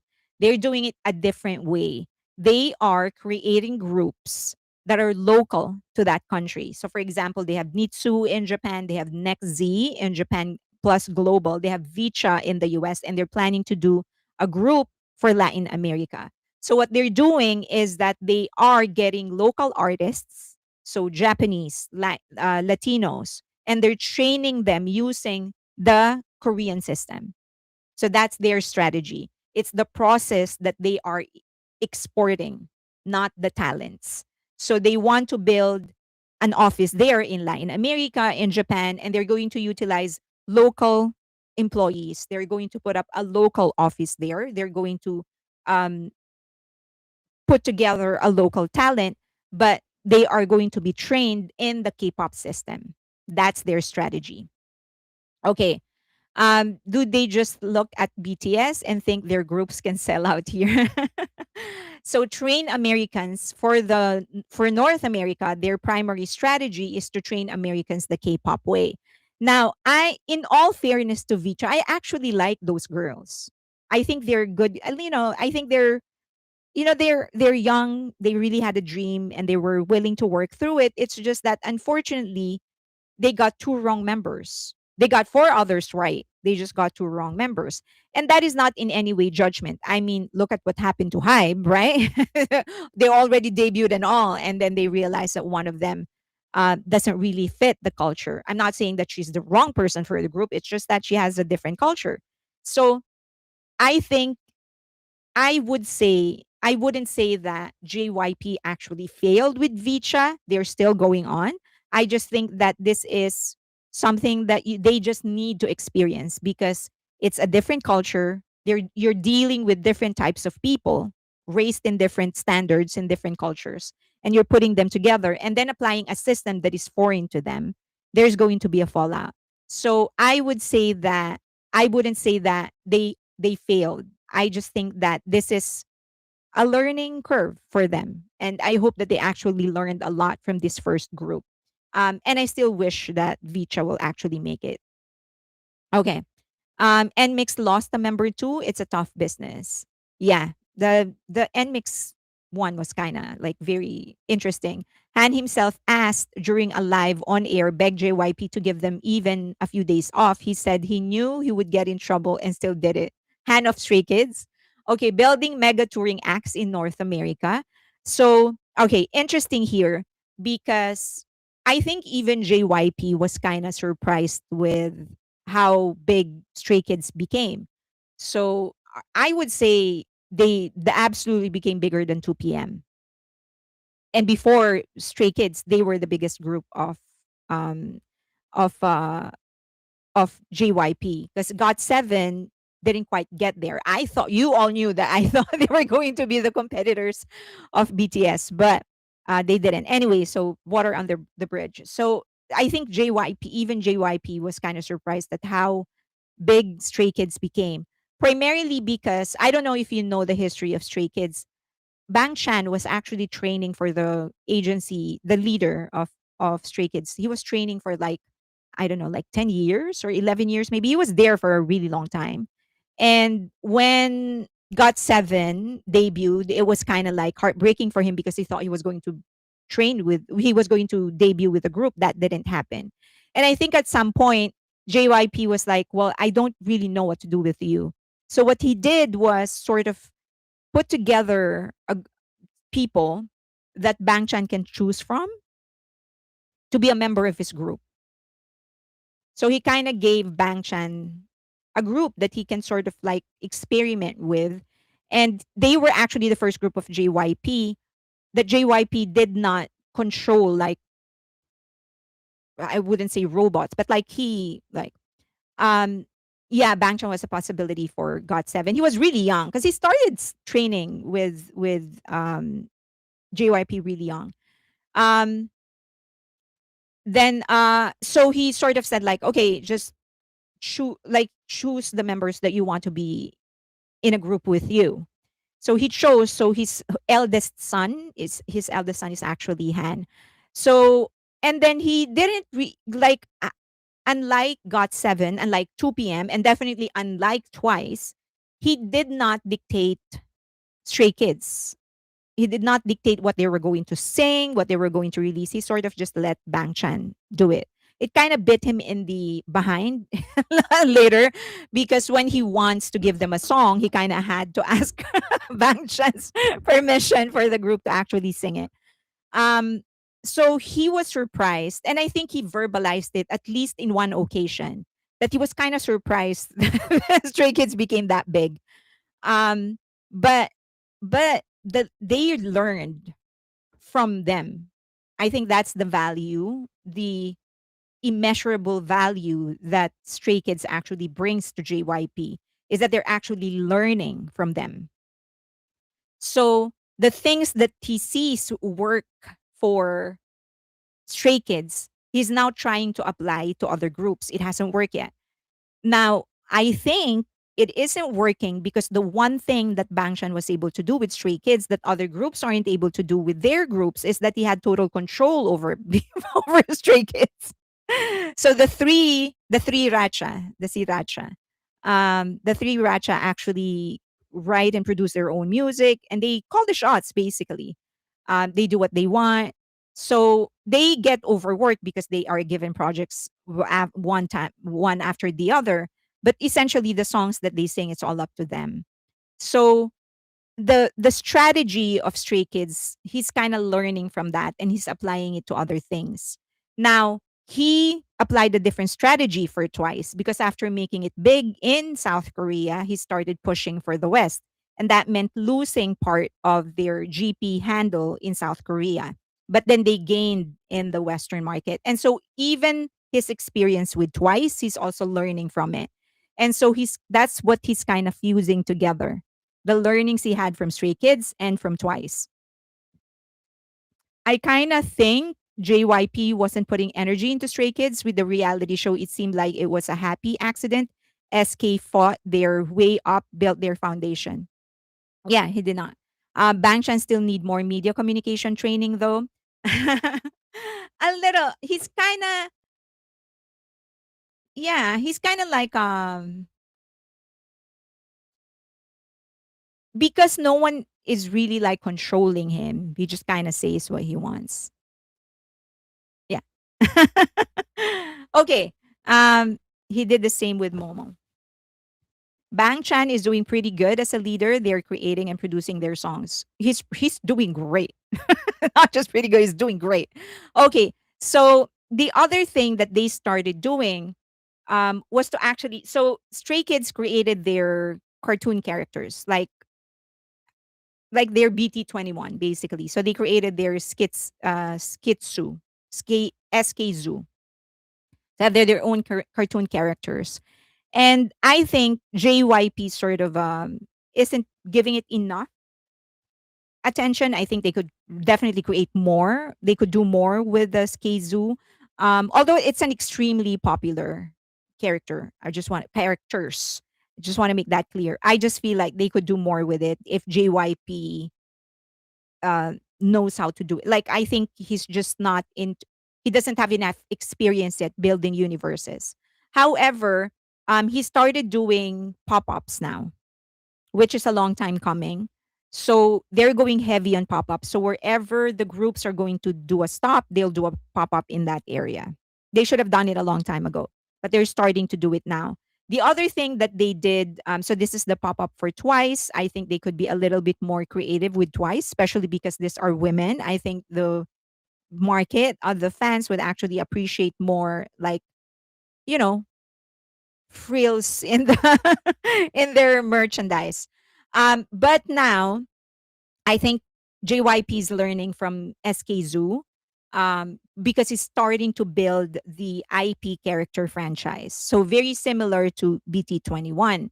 In fact, they expanded. Oh, sorry. So after that, before I forget this, 2023 maybe or maybe 2024. Stray Kids actually announced that they're going to do either a stage play or a series or both, where their songs, because they also kind of have universes. Every era, they have their own universe. Every era, they have their own universe. And they were going to actually convert this into a stage play or like a drama series. I was really waiting for that because, I'm a sucker for novels and for series and for TV dramas and movies. So I was really waiting for that. That didn't happen. I don't know what happened, but it was such a good opportunity because they would have been the first to actually convert their narrative into a stage play. That did not happen. Not the first one to convert their narrative into a TV drama because that has already been done, but at least into a stage play didn't happen. So I think there are still like misses opportunities that they missed, that would have been monumental for them because a solid, well funded stage play could travel, right? And that could bring new fans to Stray Kids. So they didn't do it. I thought it was like, and theater is a big thing in South Korea. Okay, I'm not good enough engine to know those characters. Sometimes I wonder what it takes to be called an engine or stay or army. Now they created a character that would represent Stray Kids fandom, and they call it Tassie, I think, not Taste. I'm gonna assume it's Tassie, not Tassie. But this is Taste. This is their fandom to represent their fandom. And my hope, and I guess according to the presentations that they did, is that this is actually the beginning of a more active alternative universe for their IP characters. Let's see if they're going to actually push through with that. But it seems that that is what they're going after. They're saying that, okay, now we're launching Tassie and they are going to start doing their own adventures. There's going to be more narratives, more short films. They're going to start building the alternative universe altogether. And we know just how big of an opportunity the alternative universe is. I mean, BT21 in and of itself could actually sustain a group with the amount of money that they're earning from brand deals. And they're not doing anything. They're just a drawing. Well, they're not. They were built by BTS. But you know what I mean? Like once you establish a character IP, a character franchise IP, that can go places. BT21 has been in partnership with Uniqlo, Skechers, um, Converse, of course, McDonald's, and so Miniso, Olive Young, so many brands have had partnerships with them. And they're not doing anything. You just sign the document, and then when there are artworks, you either approve, disapprove, ask for revisions. That's it. And you get paid for that. So in effect, the amount of money that BT21 is actually earning for not doing anything, just being plastered on different products is actually probably more than what like 90% of the different groups in K-pop are earning. So if they can just really hype up SK Zoo and Tassie, I think they can go places with that. Doc Martens, yes, they've had partnership with that as well. By the way, July 14, okay, is when the beginning when they will open the partnership of BT21 and McDonald's. Okay, so they announced a new project. It's called Happy Birthday. I don't know what that is. If it's a new group, if it is just their birthday, who knows? But they dropped a clue. Let's see what that is going to be. So they're trying to find the new Twice and Stray Kids. Stray Kids will be um, enlisting one by one. So the oldest member, Yino, he is the former dancer of BTS. He's going to start his enlistment either at the end of the year or beginning of next year. So that's some sort of a time pressure. And then they're going to go one by one. They have several members who are not Koreans by nationality. So not everybody will have to enlist. But still, if you're not together, so let's see what they're going to be doing. And then Twice is actually on the process of renewing their contract. There are talks that at least two members will not be renewing their individual career with JYP. They will still stay with Twice, and so when there are Twice activities, they will be working with Twice. But for their individual activities, it seems like they're looking for a new label. Okay. Felix and Bangchan are not going. They are not going, correct? Wow, I thought they're still young. No, they're on their 10th year. 10th? No, not 10th. Uh, ninth, eighth. Okay, so it seems to me that a challenge, not just for JYP but for many other labels, is to create multiple supergroups at one time. It seems that they have this one supergroup and then they can't seem to find the next one. And so I think the key is probably because their groups tend to sound the same because of the control of the CEO usually. Like for example, in SM, it was the Suman. So his vision is poured into one group and everyone looks like a copy of that one big group. And the same thing is true with JYP. It seems that because JYP has this vision of he's very much hands-on in the production of the music of Twice, everyone else kind of sounds the same. He's just lucky with Stray Kids because he does not control Stray Kids. So okay. Bangchan is a 97. Yeah, Bangchan is a close friend of Jungkook. He said that. Does JYP even know how to support actors properly? Okay, let's go to YG Entertainment. I'll make it. I'll make it. 10 minutes. I think I'll make it. Okay, the first agency to set its sight on the West was actually YG Entertainment. Even before everybody else tried, he was actually dead set on the West. He first tried with Seven. So JYP had Rain, and then they launched him to compete with Rain and then sent him stateside to try and make a career in the US. Didn't not work. He was there for a really long time. He's talked about it in length. He said he was confused because he did not know what he was going to do there. They would like send him to meetings and whatever, nothing would come out of it, which is very common. I mean, we all know that. It's very common in the US. That's just how it goes. So, um after him, they tried again with CL. Okay. Now, CL actually made a bigger step than Seven because he was signed under Scooter Braun, the guy that a lot of people here hate. So she actually signed under Scooter Braun, and Scooter Braun was very very excited to have her. Everyone thought that she was going to be the next, big star in the US. I mean, it's Scooter Braun, so he had the contacts and all. But and both of them actually spoke about this, and Scooter Braun was a little bit more direct. He said that the reason he really couldn't do much with CL was because YG refused to let go of his control. Like there were a lot of things that he wanted to do, but he couldn't because YG wouldn't let go. And so, when you have someone like Scooter Braun who has launched the career of Justin Bieber, of course you would expect that he would want to be in charge, right? For better or for worse. And he did not get that authority, I guess. So he said that there wasn't much he could do. So that kind of failed, I guess. After that, I think it was Scooter Braun who said, "I'm just gonna set you free from this contract. You're not bound by our contract anymore. You can just go seek another representation if YG is not going to let go of you."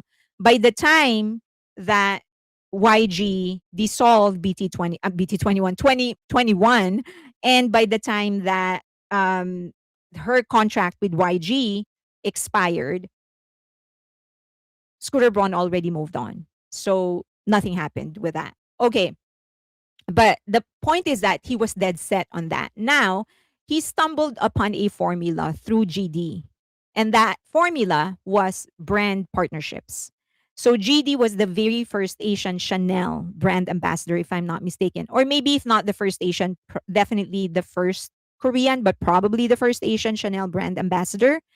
I think I've discussed this with you at some point in the past, but the main so he was like an effective brand ambassador in Korea. But the main problem, I guess, that Chanel had was because he is very petite. He's actually a small like short and like small. So I guess it was a little harder for them to put him in like flattering clothing, because usually for a guy you would want someone like a little wider and taller. We all know that, especially in the West.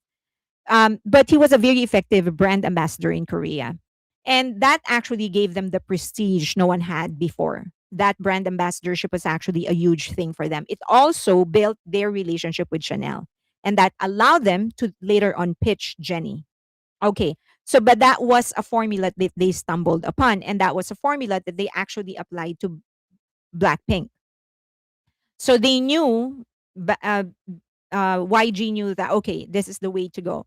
So very early on, they had a relationship with Chanel through GD. They pitched Jenny.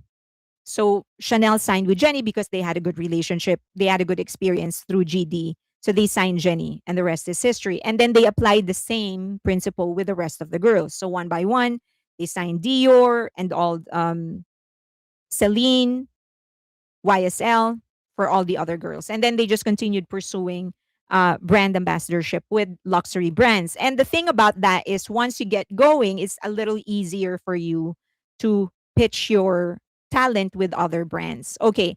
Now they're trying to do the same. So they kind of realize that this is actually a good strategy because the prestige of the brand gets transferred to the talent, to the idol. So Jenny became the Chanel person, like the human Chanel, and became the Celine, Rose, Lisa became the human Celine or something like that. So the prestige of the brand gets transferred to the talent. Now, and it worked. It worked for them. The problem was that when time came that they were ripe enough to really make a huge push in the US, the members left. So they did not renew. So all those investments he made, the ones that are actually benefiting from that would actually be the individual careers of the girls, not the brand Blackpink. Okay. So they now tried to do that with with Baby Monster. It's not working. Now he kind of made an excuse and said, "Oh, we had a lot of offers, but I said no because I want them to concentrate on their music." Okay. So I think that's the reason he's kind of pushing for the new group, the four-member group. So as I've said, they get the prestige of the brand, and of course, it's free global PR. One of the biggest fumbles in history. Yes, yeah. Blackpink was not happy with their contract, so it's not coming in for Baby Monster. So it seems that at least in the very little that, in all fairness to the four girls, they speak nothing but good things of YG. In all fairness to them, or at least they don't say anything bad, even if they don't praise him to heaven and earth. At least they are not saying anything bad. But it seems that one of the things that they really want is for like a dedicated team of their groups for each of their career, and they want to call, and he's like used to having being on he's used to having the having to call the shots, and the girls didn't want that. And to their credit, I mean, it seems that they know what they're doing with their career. So okay, so it's just not happening for Baby Monster. So I think that's why they're rushing to launch this other four-member group. And I've mentioned to you how shocked I was when I heard when I heard Yang Yan Suk say that this is like the next, this are four Jennies, or this is the next Blackpink, something like that. He said something like that. And I was like, so it wasn't in Baby Monster. Like, why would you say that when you have an active group? Like, everyone knows that Jenny is the epitome. He's the fulfillment of the YG brand, right? He's the fulfillment of the YG brand. And for you to say that the next Jenny is in this group, if I am in Baby Monster, I'm like, so it's not one of us. It's not us. I thought that was like, but I don't know. He's a better marketer than I am for sure. So maybe he knows what he's doing. I mean, tactful as ever, that man. Yeah, I mean, or maybe it is calculated. As I've said, he's a way better marketer than I am. If I am as good as he is, then I would probably be the billionaire, right? Not him. I would probably be launching the careers of K-pop artists, not him. Um, Now the other strategy is that he started pushing them to do arenas, like huge tours, because he saw the experiment that he did with Blackpink. Right? He would book stadiums. If they don't sell it out, he gives it away. At least he has the headlines. And then more opportunities would come in because of that. It was an effective strategy. And he's trying to do that with Baby Monster. But I think the huge difference between now and then is that he is deep in financial ruins, because after investors pulled out after he was convicted of the harassment crime, a lot of investors actually pulled out. And so they liquidated their shares very, very early on. And so they had to pay off a lot of those, a lot of those shareholders that liquidated their shares.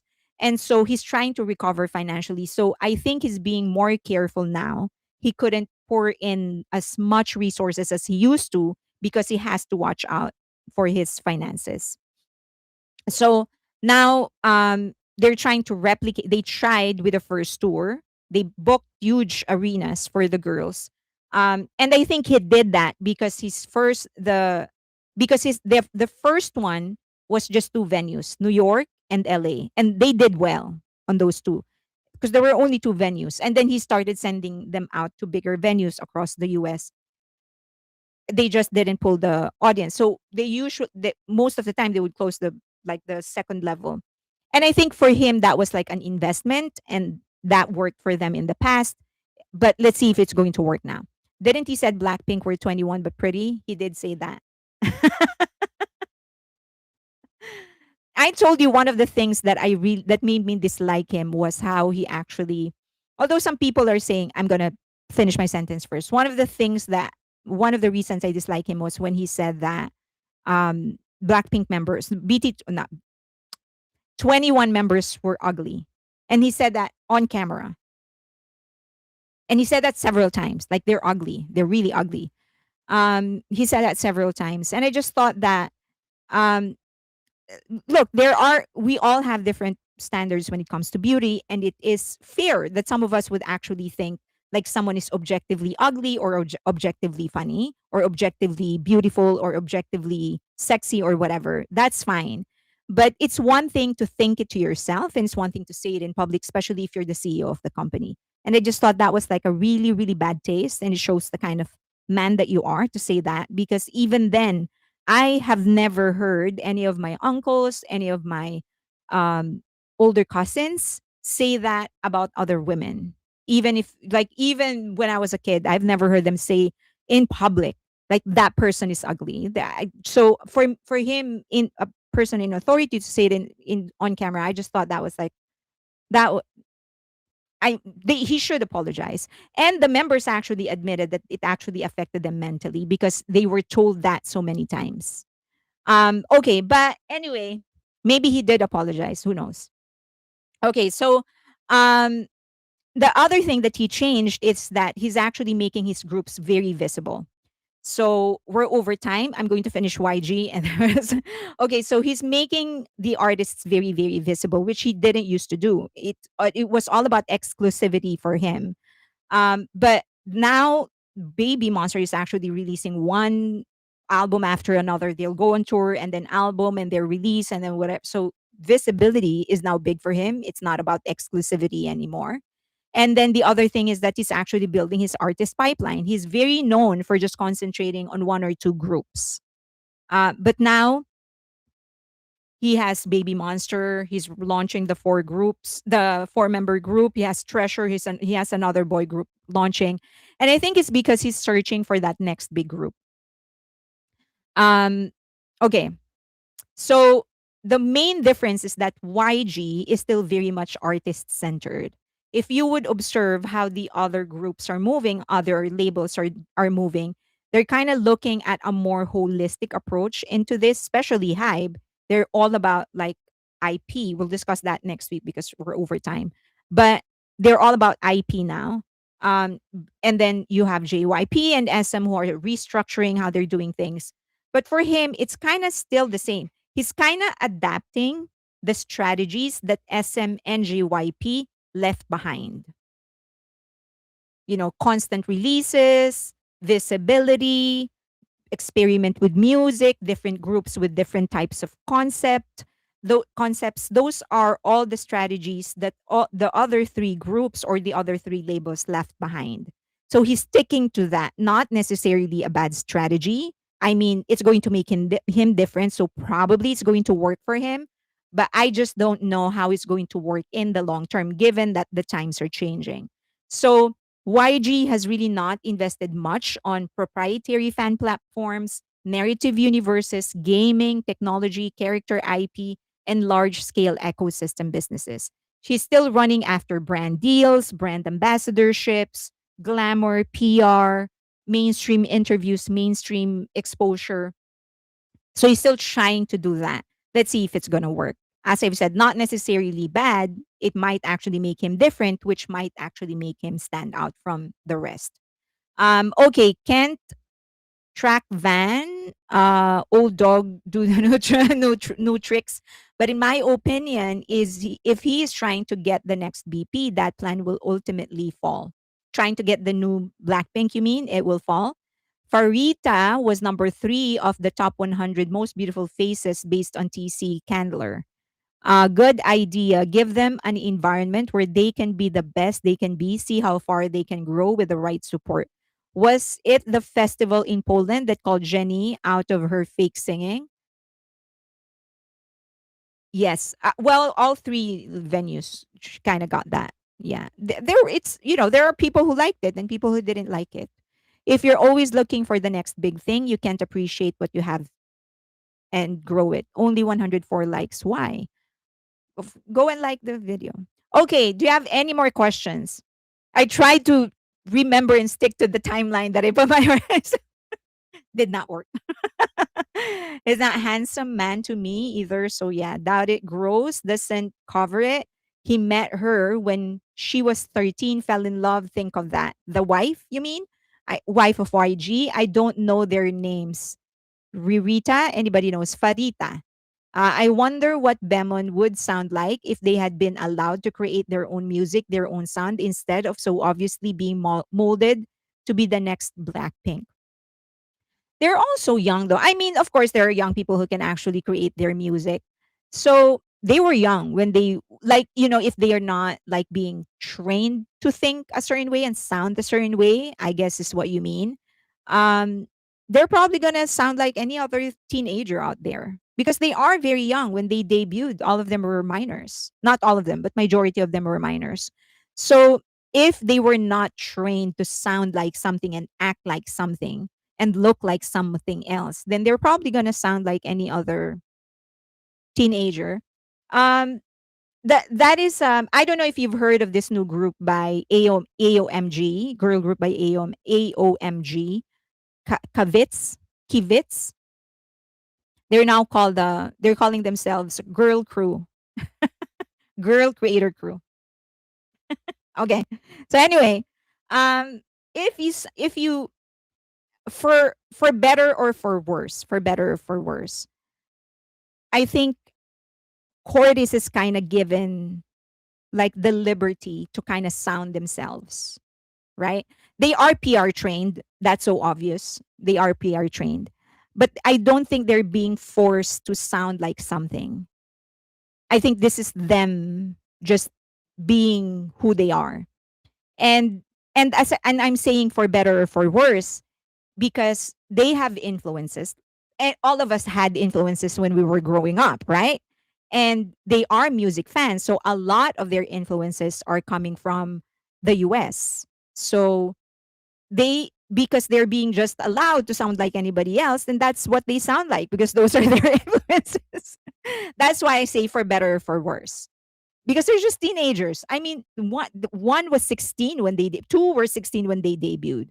You you don't expect them to sing about inflation or the peace treaty. They're just singing about whatever was coming out of their head. And so that's why I say for better or for worse. So if I think baby monsters were actually allowed to just sound like them without being forced to sound or be or look like someone else, they're gonna sound like any other teenager. Whoever their influences were, that's what they're gonna sound like and look like. Um, Dodger Girl, the All Star, it takes time for groups to develop their own sound. The hindsight and insight that being older can sometimes bring. Yeah, yeah, right? I mean, we all know that that's the criticism many has over um Cordis. Like, oh, they sound like the musicians that they admire. They sound like them. I'm like, well, they're teenagers. They're 16, 17. What were you expecting? They're building their identity. They don't know who they are yet. So it is for better or for worse because probably 10, 15 years down the road, they're going to say, oh, we probably shouldn't have done that. Or maybe we shouldn't have released that song.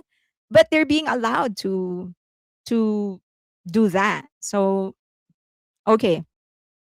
Any thoughts in on N Team? I've only listened to limited amount of songs that they had, so give me a chance to get to know them a little bit better. I know that they have always been created for the Japanese market, and I love the Japanese. You know that I was a fan of J-pop before I became J-rock, J-hip hop, and then J-pop. Before I even become a fan of K-pop, so I would resonate with that. I'm pretty sure, but give me a chance to get to know them a little better. Cordis has great energy. I'd forgotten about Kickflip. Agree with you. Okay. So sorry about going over time. I tried my best to keep with the time that I put for myself. I'm starting to sort of realize that if my slides go over 30 pages, I'm probably going to go over 30 minutes. The other thing I was thinking of, maybe I should pre-record myself so that I can just be more succinct. What do you think? I really think I like the end team songs I've heard. Good night, all. Okay, thank you everybody for being with me. I will see you on Friday. Bye.